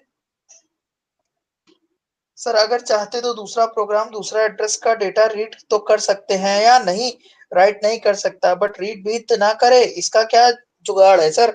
जुगाड़ यही है, हार्डवेयर एड्रेस प्रोटेक्शन। देखो क्या जुगाड़ है कि तुमने जो एड्रेस जनरेट किया बेस एड्रेस 500, तो तुमने अगला इंस्ट्रक्शन एग्जीक्यूट किया मान लो एड्रेस 503, तो 500 बेस से बड़ा है, सही है, आगे बढ़ गया। और अगर बेस प्लस लिमिट मतलब 500 प्लस 120, तो अगर 620 से छोटा है तब तो आगे बढ़ के मेमोरी में, प्राइमरी मेमोरी में उसको उस जगह पे मतलब इस जगह पे एक्सेस करने दिया जाएगा। और अगर ऐसा नहीं है, अगर आप रीड भी करने जा रहे हैं, एक प्रोग्राम को एग्जीक्यूट करते समय आप रीड भी करने जा रहे हैं, तो क्या होगा, तुमने चेक किया बेस से तो बड़ा है, मान लो 500 यहाँ था, 500 यहाँ था और ये 620 तक है, और तुमने जो एड्रेस जनरेट कर रहे हो वो 700 कर रहे हो, तो बेस से तो बड़ा है, 500 से बड़ा है, लेकिन क्या लिमिट जोड़ने के बाद उससे छोटा है? तो नो। देखो क्या लिखा है, trap to operating system monitor addressing error. क्यों? क्योंकि यहाँ पर हमने जो नो पे क्या किया गया है, इसको समझो ट्रैप, मतलब अगर इन दोनों कंडीशन में से किसी को भी वायलेट करेगा तो प्रोसेस आगे रीड नहीं कर पाएगा, क्योंकि प्रोसेस को अपने एरिया में रीड करना है, दूसरे के एरिया में रीड करने गया तो ऑपरेटिंग सिस्टम ने कहा नहीं ये अलाउड नहीं है, और उसको हम ट्रैप में फंसा देंगे। बोलिए भाई समझ में आई या नहीं आई बात? चलो पूछो जल्दी जल्दी। हाँ अभी रीड भी नहीं कर सकता, अभी रीड भी नहीं कर सकता, आगे समझेंगे। देखो हम जो पढ़ते हैं ना, अनुग्रह या कोई भी पूछ रहा है, तो हम बेस से पढ़ते हैं, मतलब हम तब का पढ़ेंगे जब बिल्कुल अलग अलग सारा प्रोसेस एग्जीक्यूट हो रहा है, किसी को कुछ भी एक्सेस करना अलाउड नहीं। आज तो एक प्रोसेस में काम करते हुए दूसरे में तुम राइट भी कर सकते हो। तो हम इवोल्यूशन थ्योरी के हिसाब से पढ़ेंगे, मतलब पहले एकदम बेसिक चीज, उसके बाद थोड़ा कॉम्प्लेक्स, फिर थोड़ा कॉम्प्लेक्स, फिर थोड़ा कॉम्प्लेक्स।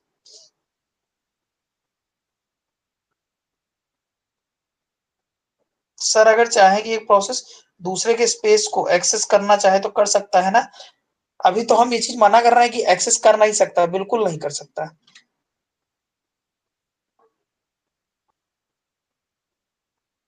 यहाँ तक पे कोई डाउट हो तो प्लीज पूछिए।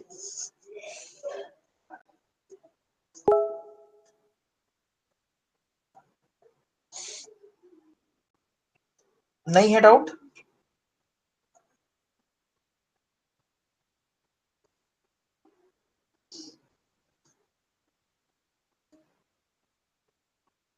चलें आगे।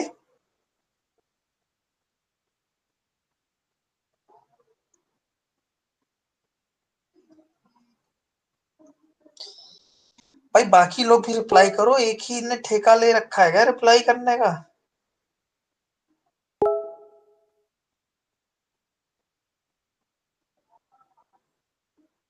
सर तो क्या base plus limit next process का बेस एड्रेस होगा? देखो ये क्या बहुत बेहतरीन भाई राहुल, बिल्कुल सही आपने पूछा है, लेकिन ऐसा नहीं होगा, क्योंकि ये कभी भी जरूरी नहीं है। देखो राहुल ने ये पूछा कि अगर आप बेस में लिमिट ऐड कर दीजिए तो अगले प्रोसेस का आपको एड्रेस मिल जाएगा क्या? नहीं हो सकता है कि यहाँ कोई प्रोसेस ही ना हो। मान लो मेन मेमोरी में दो ही प्रोसेस है, एक ही प्रोसेस है, फिर ये प्रोसेस है, या तीसरा प्रोसेस यहाँ शुरू हो रहा है, इतनी जगह खाली है, तो ये चीज हमेशा सही नहीं होगी। अगर पूरा मेमोरी एकदम फुल, पूरा का पूरा भरा हुआ है, तब तो ये चीज जज हो सकती है। लेकिन अगर मान लो तुम्हारे मेन मेमोरी में कोई जगह है, कोई प्रोसेस आया उसने एग्जीक्यूट किया निकल गया, तो ये चीज कभी ऐसा हमेशा सही होगी? ये बात सही नहीं है कि तुमने बेस में लिमिट ऐड कर दी तो तुम P2 पे हो तो P3 पहुंच जाओगे, ये चीज सही नहीं है। वेरी गुड, अच्छा क्वेश्चन पूछा आपने थोड़ा दिमाग लगा के। और पूछिए। अरे ये क्या ऋतिक कर रहे हो कमेंट?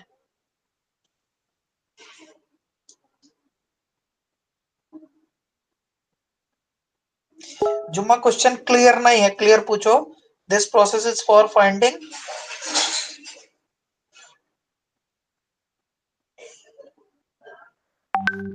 तुम कुछ पूछ रहे हो या बता रहे हो जुम्मा? क्लियर करो।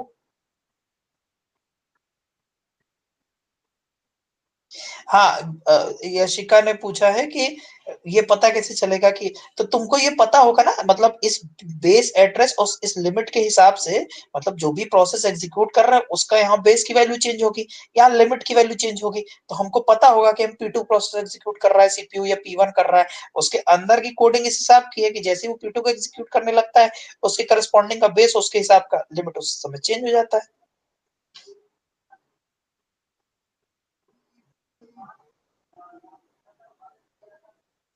मेघा ने भी वही क्वेश्चन पूछा है जो राहुल ने पूछा है। सर बेस प्लस लिमिट को नेक्स्ट प्रोसेस का एड्रेस के बराबर है तो कम कैसे होगा?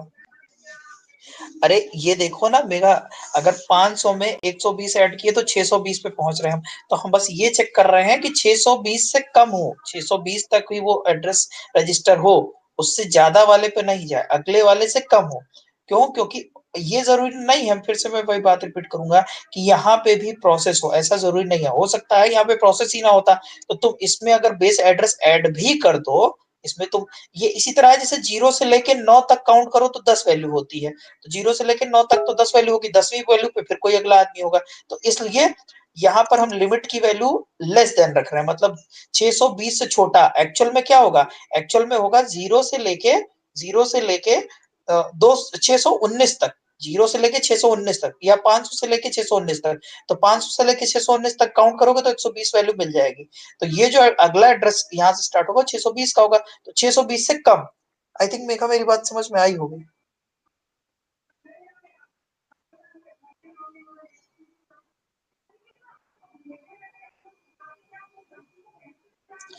हम बोल रहे हैं अभी हम एक ही प्रोसेस एग्जीक्यूट कर रहे हैं, हम उस प्रोसेस को, अगर उस प्रोसेस में कोई एक्सेस कर रहा है तो हम उसको अगले में नहीं जाने देंगे।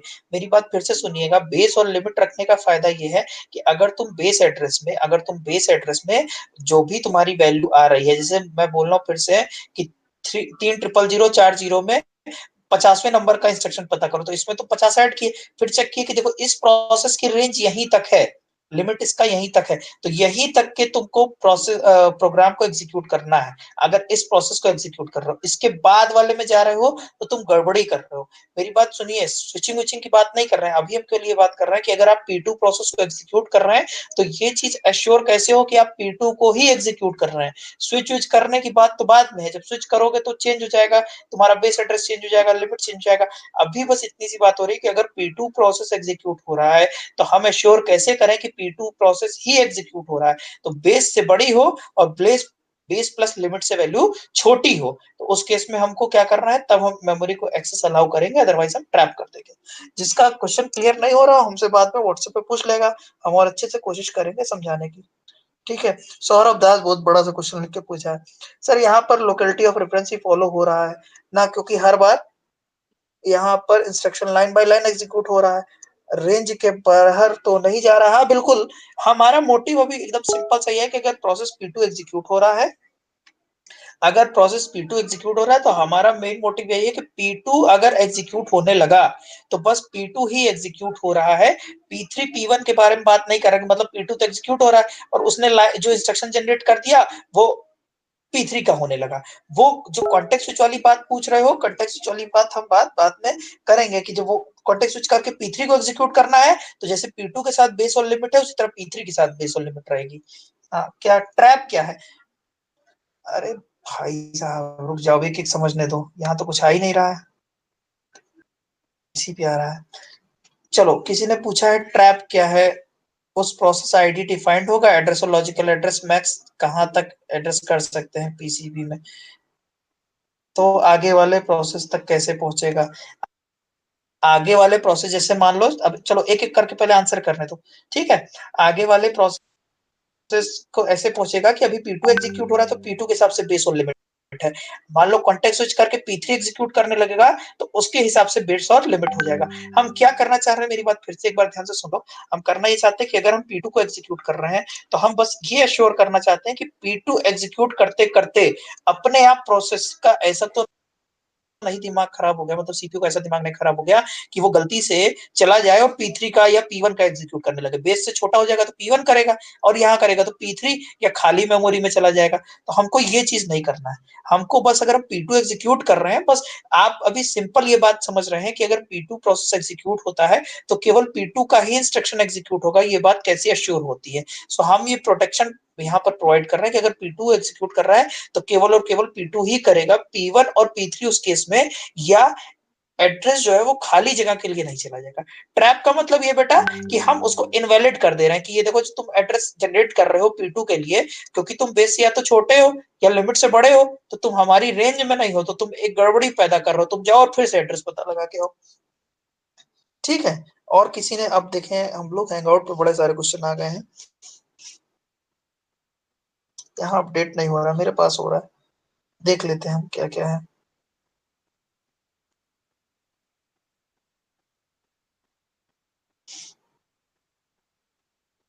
यशिका ने कुछ पूछा था, तो सर कंटेक्स्ट स्विच नहीं होगा अगर बेस प्लस लिमिट पड़ गई तो? नहीं, कंटेक्स्ट स्विच जब होगा सूर्या, कंटेक्स्ट स्विच जब होगा तो आपको बता दिया जाएगा कि अब P2 नहीं है P3 की बात हो रही है। ठीक है, तो उस केस में आप कंटेक्स्ट स्विच करके P2 से P3 पे आ जाएंगे, तो उसके हिसाब से बेस और लिमिट भी आपका चेंज हो जाएगा। नेक्स्ट, तो सर कंटेक्स्ट स्विचिंग नहीं होगा अगर बेस और लिमिट पड़ गई तो? ये तो हो गया क्वेश्चन। सर पता कैसे चलेगा कि बेस एड्रेस हमने किस प्रोसेस का लिया है? अरे पीसीबी पढ़े हो ना, तो जो भी प्रोसेस एग्जीक्यूट होने आएगा P1 P2 P19 P100 जो भी प्रोसेस होने आएगा, तो उसके प्रोसेस आईडी में उसकी आईडी पड़ी हुई है, तो उसके हिसाब से बेस और वो डिसाइड हो जाएगा। उस प्रोसेस आईडी डिफाइंड होगा, ये तुम क्या आंसर दे रहे हो? उससे क्या लिख रहे हो अनुग्रह? उस प्रोसेस आईडी डिफाइंड होगा, address and logical address max कहां तक एक्सेस कर सकते हैं पीसीबी में।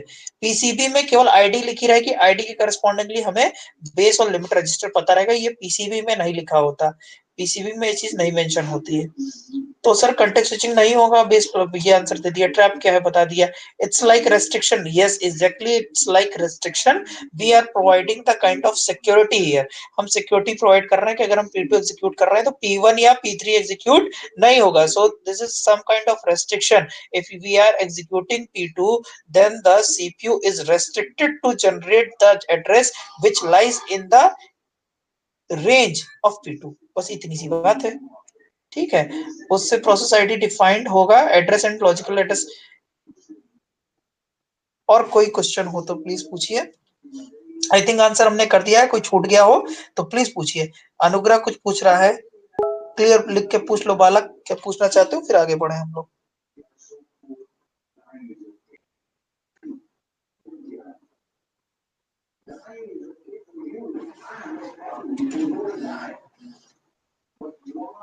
क्लियर? अनुग्रह यहाँ कितने, स्ट्रीम पे कितने हैं जरा बता दो यार, मैसेज करके हमें।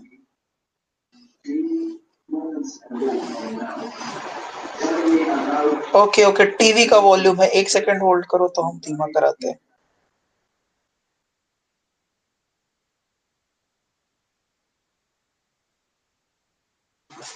अभी वॉइस नहीं आ रहा? ठीक ठीक ठीक ठीक, चलें आगे।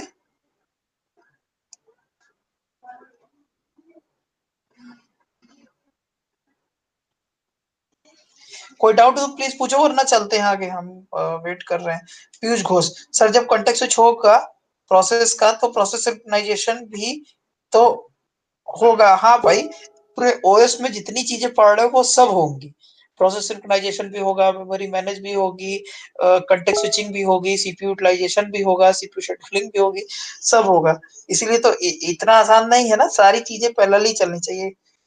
काश ये सब हम लोग क्लास में डिस्कस किए होते, मैं रटवा देता यार तुम लोग को, क्या बताऊं। चले आगे।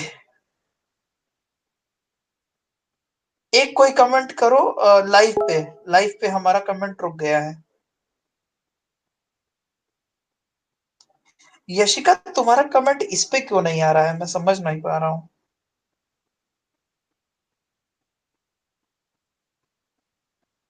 प्लीज कोई एक कमेंट कर दो। Yes yes, okay okay okay. So आगे चले क्या हम लोग? अब आगे चलते हैं, प्रोसीड। कोई दिक्कत हो भी तो पूछो, वरना आगे चले। राहुल कहा गया सर बिकॉज फोन यूज कर रहे हैं। अच्छा ओके ओके ओके ठीक है, तो आगे चलते हैं। अब बड़ी मजेदार बात है, ये बाइंडिंग वाला कॉन्सेप्ट मैं आपको बाद में बताऊंगा। एक ये छोटी सी चीज है, बोलो तो डिस्कस कर ले, है ना। देखो ये डायग्राम दिखेगा, इस डायग्राम से आपको बहुत कुछ समझ में आने वाला है, तो मैं इसको बड़ा करने की कोशिश कर रहा हूँ। देखो सबसे पहले होता है सोर्स प्रोग्राम, और कंपाइलर और असेंबलर के बारे में आप लोग को पता है। तो सोर्स प्रोग्राम से कंपाइलर और असेंबलर, सोर्स प्रोग्राम से कंपाइलर और असेंबलर जो भी होते हैं, कंपाइल मतलब जो प्रोग्राम को दूसरे लैंग्वेज में ट्रांसलेट करता है, और असेंबलर मतलब जो असेंबली लेवल लैंग्वेज से मशीन लेवल में कोड में कन्वर्ट करता है। सो ये करने के बाद जो आपको कोड मिलता है उसको आप बोलते हैं ऑब्जेक्ट मॉड्यूल। याद करो, जैसे सी का प्रोग्राम रन करते हो तो ए डॉट आउट टाइप फाइल बनती है ना, जैसे अगर ए डॉट सीपीपी फाइल है तो ए डॉट आउट बनती है, तो उसको बोलते हैं ऑब्जेक्ट मॉड्यूल। तो ये आपका ऑब्जेक्ट मॉड्यूल बना। देखो यहाँ पे समझने की कोशिश करना, थोड़ा सा अपनी ओर से समझने की कोशिश करना।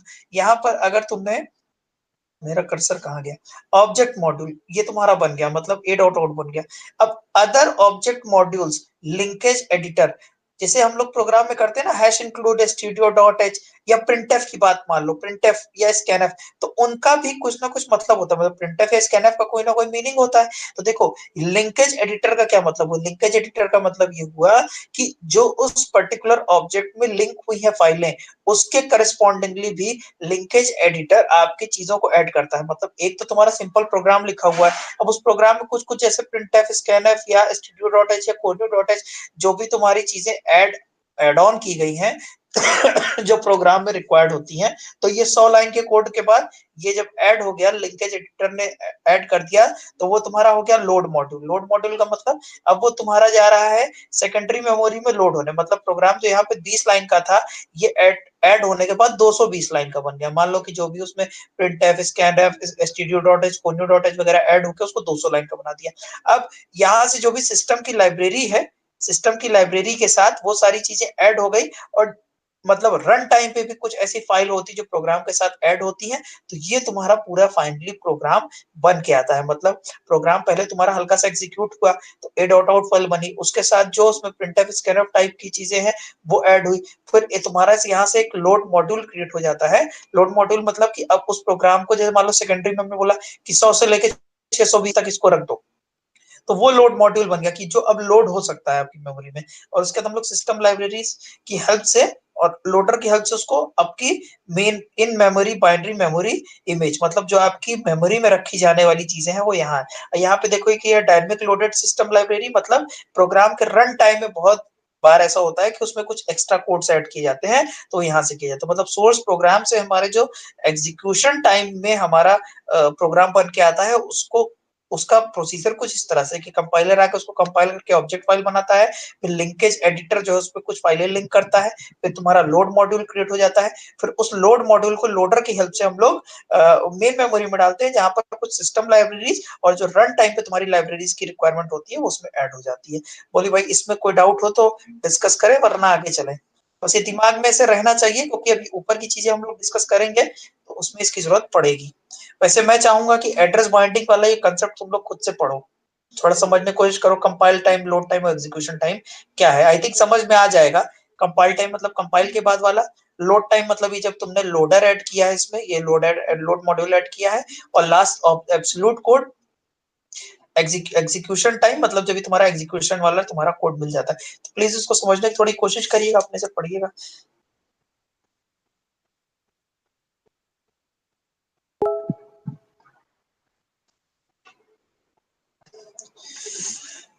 इसको तुम लोग थोड़ा सा खुद से अपने से दिमाग लगा के करने की कोशिश करना। गैल्विन पढ़ना, बुक आपने ली होगी, कंपाइल और लिंकेज और लोडर क्या कर रहा है, लिंकेज एडिटर क्या कर रहा है, लोडर क्या कर रहा है, ये सब पता है, तो मैं इस पे ज्यादा टाइम नहीं वेस्ट करता हूँ। मैं आता हूँ। शुभांगी तुम्हारा क्वेश्चन मैंने पढ़ लिया, बट मैं चाहूंगा कि आंसर आप खुद से ढूंढो। नेक्स्ट टाइम हम लोग मिलेंगे तो मैं पूछूंगा आप लोगों ने इसको देखा कि नहीं, बस मुझे जस्ट आइडिया देना था आपको।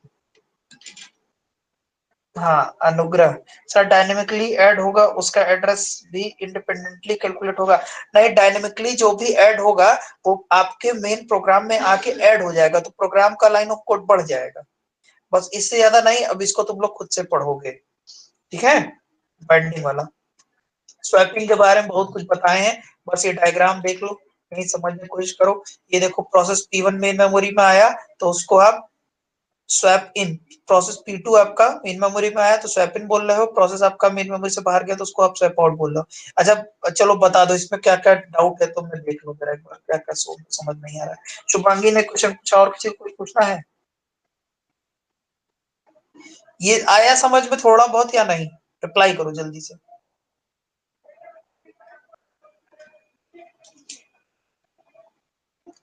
जल्दी रिप्लाई करो, थोड़ा बहुत समझ में आया कि नहीं? पीछे ऑब्जेक्ट मॉड्यूल वाली बात बताई।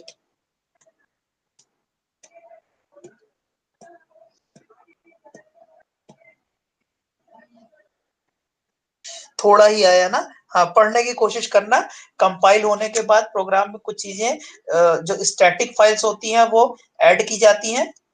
ध्यान से सुनिए, फिर से बता रहा हूँ कि प्रोग्राम के कंपाइल होने के बाद तुम्हारा ऑब्जेक्ट मॉड्यूल बनता है जिसमें कुछ स्टैटिक फाइल ऐड की जाती है जो प्रोग्राम में लिखी होती है। तो वो लिंकर एडिटर, ऑब्वियस सी बात है, लिंक कर रहा है तो कोई एक ऐसा एडिटर है जो उसको लिंक कर रहा है। उसके बाद वो लोड मॉड्यूल बनता है, तो लोड मॉड्यूल बनता है। लोड मॉड्यूल अब उसको लोडर आगे फंक्शन करता है और उसमें जो भी सिस्टम लाइब्रेरीज या डायनेमिक टाइम यानी रन टाइम पे जो मेमोरी की या इंस्ट्रक्शन की रिक्वायरमेंट होती है वो ऐड किया जाता है और फाइनली तुम्हारा कोड बनता है। अब इसको तुम लोग प्लीज अपने से समझने की कोशिश करोगे। नोट्स में भी बहुत कुछ लिखा हुआ है, 2 पेज में सब कुछ खत्म है, 2 पेज अपने से पढ़ सकते हैं आप लोग। ठीक है, चले आगे।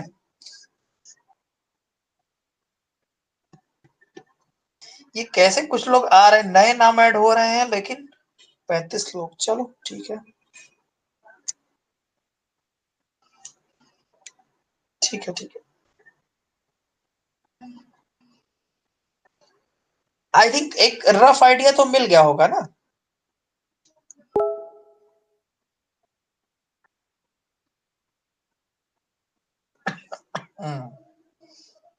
लोडर लोड मॉड्यूल को लोड कर रहा है। ठीक, रफ आइडिया मिल गया है, इसको आप लोग खुद से पढ़ेंगे। मेन चीज बताने दो। स्वैपिंग के बारे में नहीं बताऊंगा, बहुत कुछ बताया है स्वैपिंग के बारे में कि यहाँ से आपका प्रोसेस स्वैप इन हो रहा है और यहाँ से आपका प्रोसेस स्वैप आउट हो रहा है, तो उस प्रोसीजर को हम स्वैपिंग बोलते हैं। इसके बारे में थोड़ी बातें हैं जानने वाली, लेकिन वो जब टाइम आएगा तब बताऊंगा। अब ये देखो, ये आई थिंक अगर डायग्राम दिख रहा हो तो पहले मैं इसको समझाऊंगा और इसके बाद फिर हम लोग कोशिश करेंगे। सर क्योंकि दर्द हो रहा है, नेक्स्ट क्लास में यहाँ पे देखो बताते हैं। मेमोरी एलोकेशन टेक्निक क्या है ये? एक है तुम्हारा कंटिग्यूअस स्टोरेज एलोकेशन, एक है तुम्हारा नॉन कंटिग्यूअस एलोकेशन। ध्यान से पहले सब लोग इसको पढ़ लीजिए। कंटिग्यूअस में 2 तरीका है, single partition allocation, multiple partition allocation. Multiple में एक है फिक्स्ड, दूसरा है वेरिएबल। नॉन कंटिग्यूअस में एक स्ट्रेटजी है पेजिंग, दूसरी है सेगमेंटेशन। चलो, अब ये मेन थीम है इस यूनिट की। बाकी तो बहुत कुछ है, लेकिन ये एक मोस्ट इंपॉर्टेंट थीम है यूनिट की जिसके अराउंड आपकी पूरी यूनिट चलती है। तो ये क्या है, इसको मैं समझाने की कोशिश कर रहा हूँ। इसमें जहां जिसको नहीं आएगा प्लीज बताएगा, क्योंकि इसको मैं आपको समझाने चला।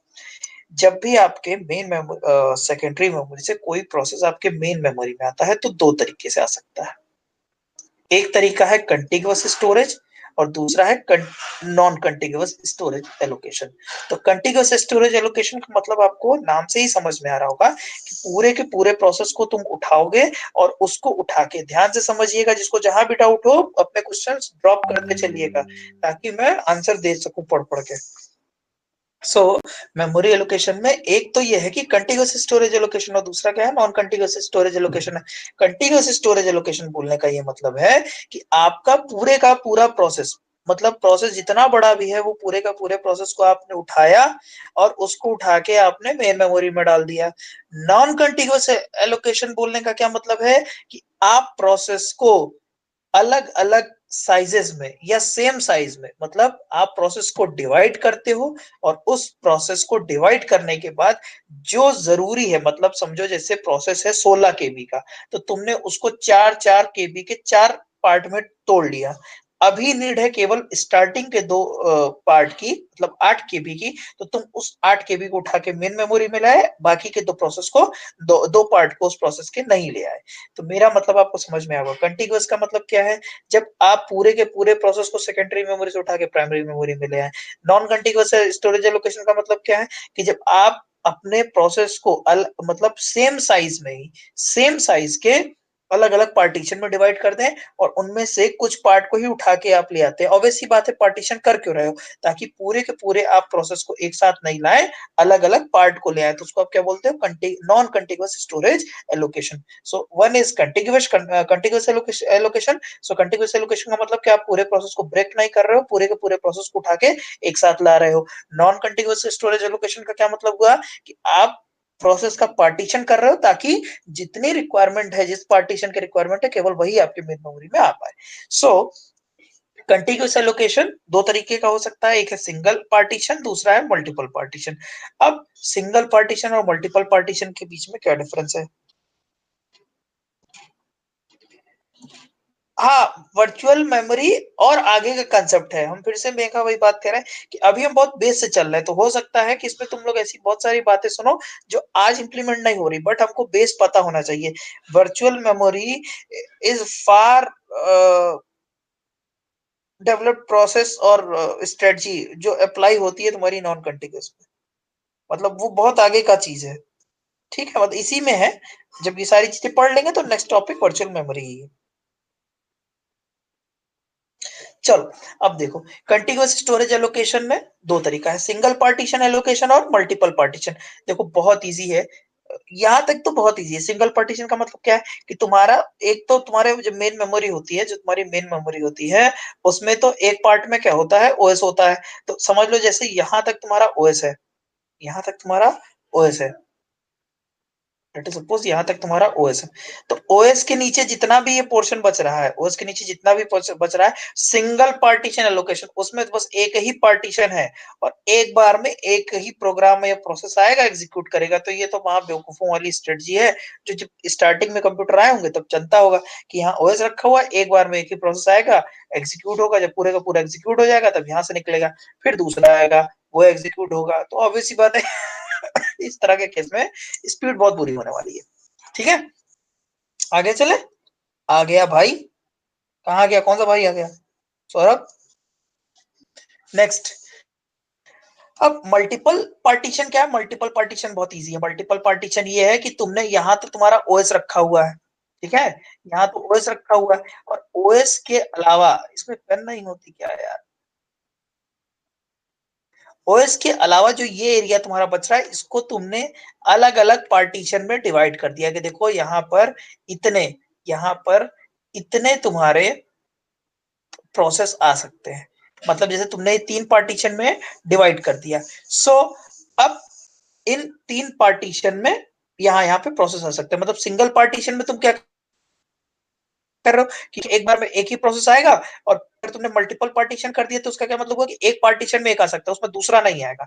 ऑब्वियस सी बात है ना, हम लोग कौन सा पढ़ रहे हैं, कंटिग्यूअस एलोकेशन। तो कंटिग्यूअस में क्या है कि पूरे पूरे प्रोसेस को उठा के कहाँ लाना है, मेन मेमोरी में। सिंगल पार्टीशन था मतलब इस पूरे एरिया में एक ही आएगा। और मल्टीपल पार्टीशन का क्या मतलब हुआ कि आपने इसमें अलग अलग पार्टीशन बना दिया। तो जो अभी हम लोग एग्जैक्टली पढ़ रहे थे वही वाला है ये, क्या कि एक वाले में एक ही आएगा। तो एक प्रोसेस आया, वो एक वाले पार्टीशन में, अगर दूसरा कोई आया तो इस प्रो में आ गया, तीसरा आया, अगर ये जगह काफी है उसके लिए तो यहाँ गया, अदरवाइज वेट करेगा। बस इस तरह से है, जो पार्टीशन है वो फिक्स्ड है।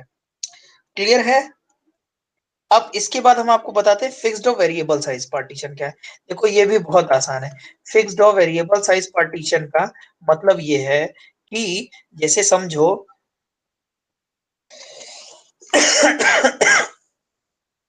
कि यहाँ पर जो तुम ओएस के बाद ये जगह बची है मेन मेमोरी की, प्लीज बहुत ध्यान से सुनना। ये तुम्हारे ओएस के बाद ये जो जगह बची हुई है ओएस प्रोग्राम को एग्जीक्यूट होने के लिए, फिक्स्ड साइज का ये मतलब नहीं है कि उसका साइज फिक्स होगा। ध्यान से सुनो, कंफ्यूजन यही होती है कि फिक्स्ड साइज का ये मतलब नहीं है कि उसका साइज फिक्स्ड होगा। फिक्स्ड साइज का ये मतलब है,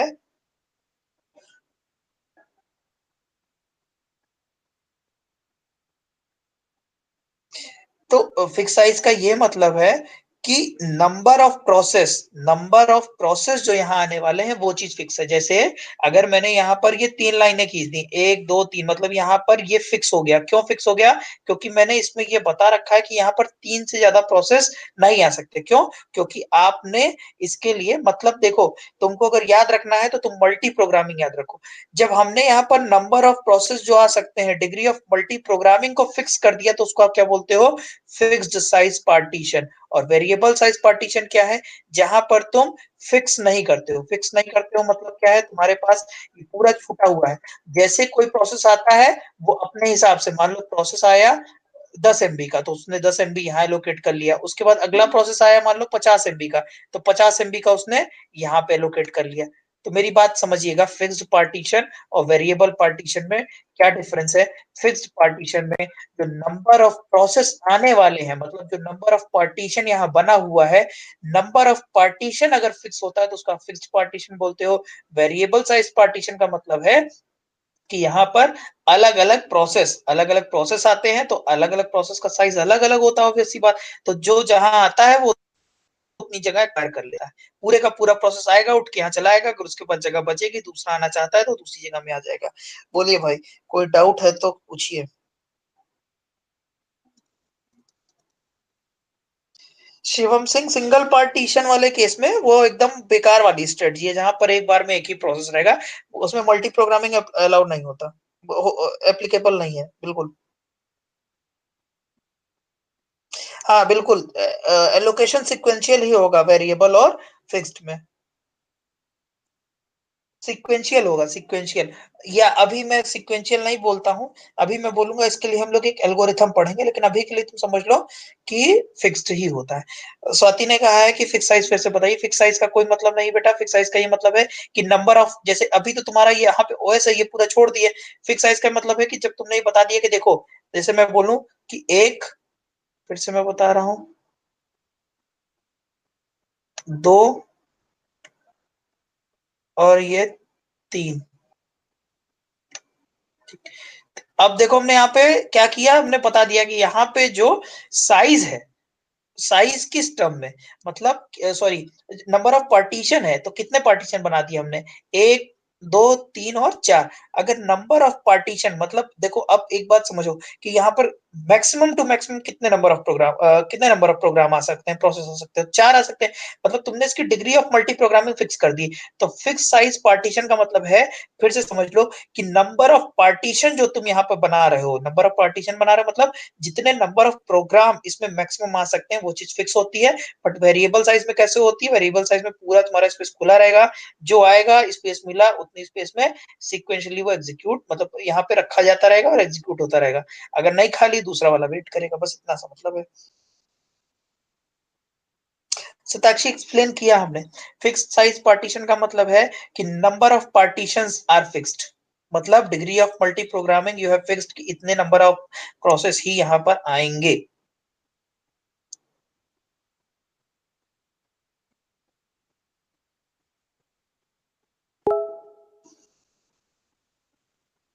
कंटिन्यूअस का कोई मतलब नहीं बेटा। कंटिन्यूअस का मतलब ये है कि तुम्हारे इस पर्टिकुलर मेमोरी में जो भी प्रोसेस आएंगे वो कंटिन्यूअस, मतलब पूरे का प्रोसेस। कंटिन्यूअस का मतलब और नॉन कंटिन्यूअस का मतलब हिंदी में ध्यान रखोगे, अपने दिमाग में ध्यान रखोगे तो ध्यान रख। कंटिन्यूअस मतलब पूरे का पूरा एक साथ, मतलब जो भी प्रोसेस आएगा सेकेंडरी मेमोरी से प्राइमरी मेमोरी में, पूरे का पूरा एक साथ आएगा। नॉन कंटिन्यूअस में प्रोसेस को ब्रेक करके फिर ले आते हैं। बता दिया है मैंने अभी।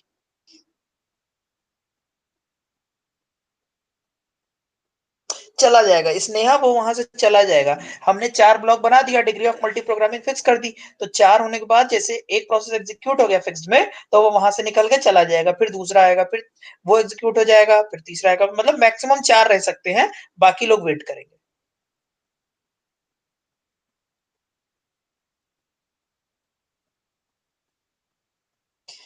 But in variable partition, when there is no partition, uh, but there can be only one process at a time, then it behave like, नहीं नहीं नहीं नहीं, बिल्कुल बिल्कुल बिल्कुल। सताक्षी ने क्वेश्चन पूछा है कि अगर आपके मल्टीपल पार्टीशन के केस में एक ही प्रोसेस, एक नहीं, अगर एक है मतलब ऑब्वियस सी बात है कि दूसरा कोई एग्जीक्यूट होने के लिए है ही नहीं।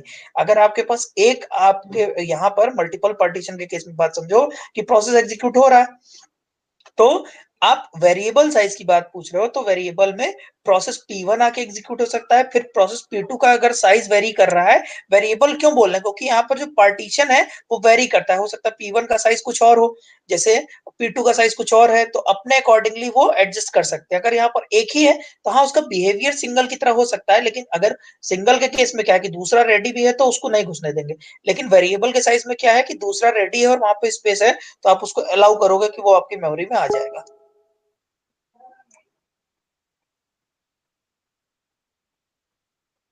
यस यस यस, स्वाति ने पूछा सर नॉन कंटिन्यूअस में, अनुग्रह ने भी कुछ पूछा है। भैया एक एक करके पूछो, रुक जाओ, आने दो क्वेश्चन पे।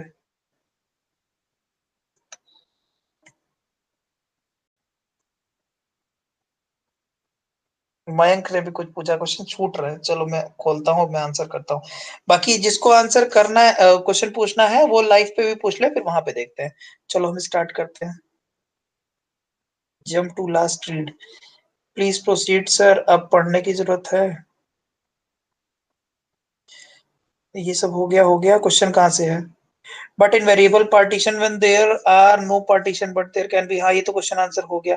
तो डिफरेंस ये है कि तुम्हारे सिंगल पार्टीशन के केस में एक बार में मेमोरी में एक बार में एक ही प्रोसेस आ सकता है। इसके केस में क्या है सिंगल पार्टीशन में कि भले यहाँ पर इस पे, मतलब हम ये नहीं कर रहे, हम कह रहे हैं 5 केबी का तुमने प्रोसेस डाल दिया, ये मेमोरी 20 केबी की है, अगला वाला 5 के फिर से रिक्वेस्ट कर रहा है। सिंगल पार्टीशन में तुम अलाउड नहीं कर सकते, कोई पार्टीशन एक ही है, सिंगल यूजर सिंगल प्रोसेस के लिए एग्जीक्यूट करेगा, दूसरे प्रोसेस को अलाउ नहीं करेंगे भले स्पेस हो। बट वेरिएबल साइज में क्या कर सकते हो, अगर 5 के बी अलाउड है, 15 के बी स्पेस बचा है, दूसरा वाला 10 की रिक्वायरमेंट कर रहा है, तो दूसरे वाले को तुम अलाउ करोगे कि हाँ जाओ तुम एग्जीक्यूट हो जाओ वेरिएबल के केस में। तो आई थिंक सताक्षी आंसर मिल गया होगा। 4 रहेंगे तो swapping will come into play, 4 रहेंगे तो swapping will come into play, हाँ प्ले करेगा ना, बिल्कुल करेगा। बट उस केस में जब वो प्रोसेस एग्जीक्यूट होके, मतलब वो चाह रहा है कि वो बाहर जाना चाह रहा है, तो उसको बाहर कर देंगे, अगले वाले को बुला लेंगे। बिल्कुल सर, नॉन कंटिन्यूअस में क्या एक ही प्रोसेस एग्जीक्यूट होगा लेकिन पार्ट्स में डिवाइड होके, हाँ बिल्कुल सही बात है, नॉन कंटिन्यूअस में एक ही प्रोसेस नहीं एग्जीक्यूट होगा, नहीं नहीं नहीं नहीं। जो हम यहाँ पे पार्टीशन क्रिएट कर रहे हैं उस केस में क्या होगा कि अगर तुमने सोचो कि तुम्हारे पास 3 प्रोसेस है और तुम्हारे पास जो जगह है वो इस तरह की है कि अगर तुम उन सारे 3 प्रोसेस को इक्वल साइज के, मतलब समझो अगर जैसे कि तुमने क्या किया कि तुम्हारे पास 3 प्रोसेस, स्वाति ने क्वेश्चन पूछा कि नॉन कॉन्टिग्यूअस में क्या एक ही प्रोसेस एग्जीक्यूट होगा लेकिन पार्ट्स में डिवाइड हो गए, तो एक ही नहीं होगा। प्रोसेस मान लो 3 है तुम्हारे पास और हर को तुमने सेम साइज के पेजेस में डिवाइड कर दिया है, सेम साइज के पेजेस में डिवाइड कर दिया है, सेम साइज में उसको अलग अलग पार्टीशन कर दिया है। तो अगर तुम्हारे पास मेन मेमोरी में 6 पेज की रिक्वायरमेंट है, ध्यान से सुनिएगा प्लीज सब लोग, अगर 6 पेज की रिक्वायरमेंट तो क्या करोगे, दो पेज तीनों के ले आओगे या जिसकी जितनी रिक्वायरमेंट है उतनी लाओगे। ऐसा नहीं है कि एक ही पेज का पार्ट आएगा, तीनों पेज का पार्ट आ सकता है। ऑब्वियस सी बात है, नॉन कंटिन्यूअस करने का मतलब ही है ताकि हमने अगर सबको पेज में तोड़ दिया है तो आप तीनों में से कुछ कुछ कुछ कुछ ला सकते हैं ताकि तीनों आराम से एग्जीक्यूट कर सके parallelly. Okay sir, non continuous हमेशा मेमोरी के बेसिस पे ही ब्रेक होगा, नॉन कंटिन्यूअस हमेशा मेमोरी के बेस पे ही ब्रेक होगा राहुल।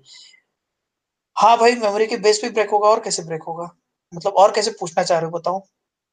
चलो अब क्वेश्चन देखे जरा लाइव पे क्या आए हैं।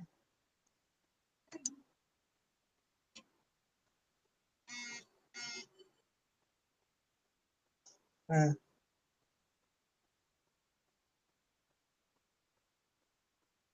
हाँ, spanning not allowed in FSP, मतलब पार्टी आप कंटिग्यूअस के केस में, फिक्स्ड साइज पार्टीशन के केस में और कंटिग्यूअस के केस में आप उसको ऐसा नहीं कर सकते कि ब्रेक कर करके नहीं भर सकते हो पार्टीशन को। शायद मेरे पास चौक डस्टर होता या बोर्ड होता तो मैं ज्यादा अच्छे से आपको दिखा पाता।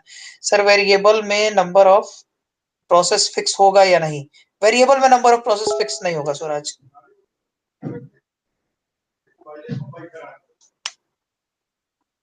फिक्स नहीं होगा, वेरिएबल में फिक्स नहीं होगा।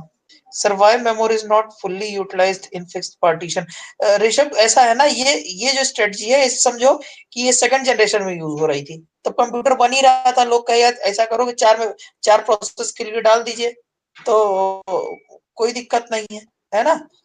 उन्होंने कहा कि 4 प्रोसेस के लिए डाल दीजिए तो कोई दिक्कत नहीं है। अनुग्रह कुछ कह रहा है, मैं कुछ पढ़ने लगता हूँ तो मैं रिपीट करने लगता हूँ, एक ही जगह बेटर रहेगा। कोई दिक्कत नहीं, अनुग्रह कर ले रहा है, मैनेज हो जा रहा है, ठीक है।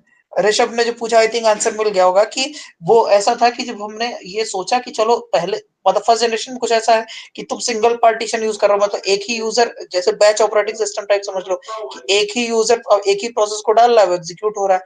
But in the case of जब थोड़ा सा और एडवांसमेंट किया सेकंड और थर्ड जनरेशन में, कहते क्या किया, उसके नंबर ऑफ फिक्स कर दिए। मतलब सोचो तब भी कितना इंप्रूवमेंट हो गया कि पहले एक ही प्रोसेस एग्जीक्यूट हो रहा था, अब 2 या 3 या 4 हो सकते हैं, जितने नंबर ऑफ पार्टीशन तुम क्रिएट कर दोगे। सर मतलब नॉन कंटिन्यूअस में नेसेसरी ही पार्ट आएगा। वेरी गुड मेघा, बिल्कुल बहुत समझा, सही समझा आपने कि नॉन कंटिन्यूअस एलोकेशन में केवल नेसेसरी पार्ट को ही हम लेके आते हैं। ये शिवम क्या पूछ रहे हो, ये दोनों में सेम ही लगती है क्या भाई? क्लियर लिखिए शिवम जी, क्लियर लिखिए, क्लियर।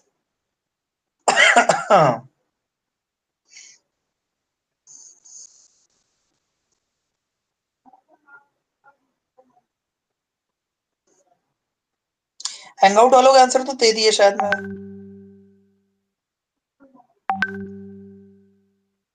और कुछ पूछना हो तो पूछो, अदरवाइज वाइंड अप करे, सर दर्द होने लगा यार बोलते बोलते। क्या पूछ रहे हो डडली? ओहो सॉरी, मैंने ये देखा नहीं राहुल, मेमोरी के बेसिस पे ये अलग होता है। मयंक ने भी कुछ पूछा है, चलो अब इसका आंसर कर देते हैं।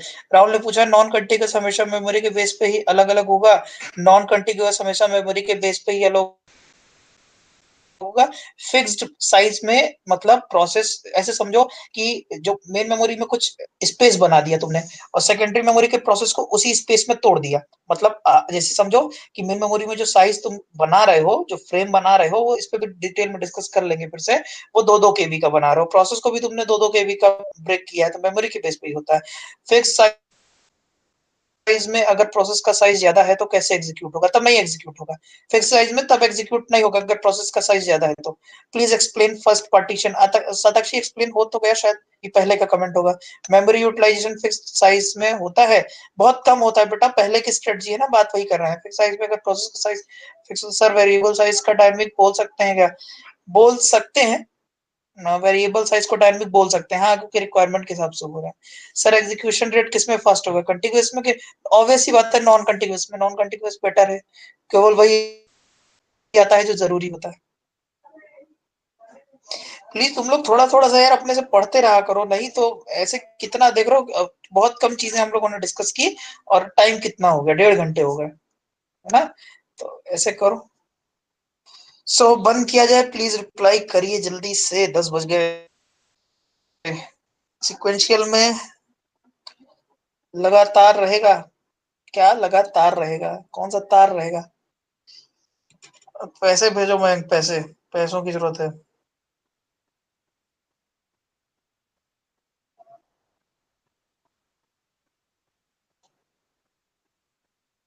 ऋतिक आंसर मिल गया होगा, ऋतिक रिप्लाई करो।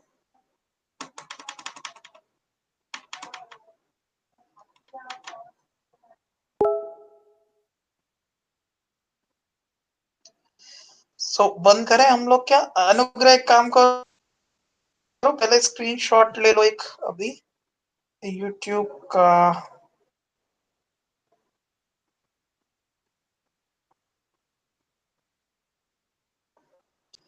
अरिबा इस्लाम एक भी क्वेश्चन नहीं पूछा बेटा आपने।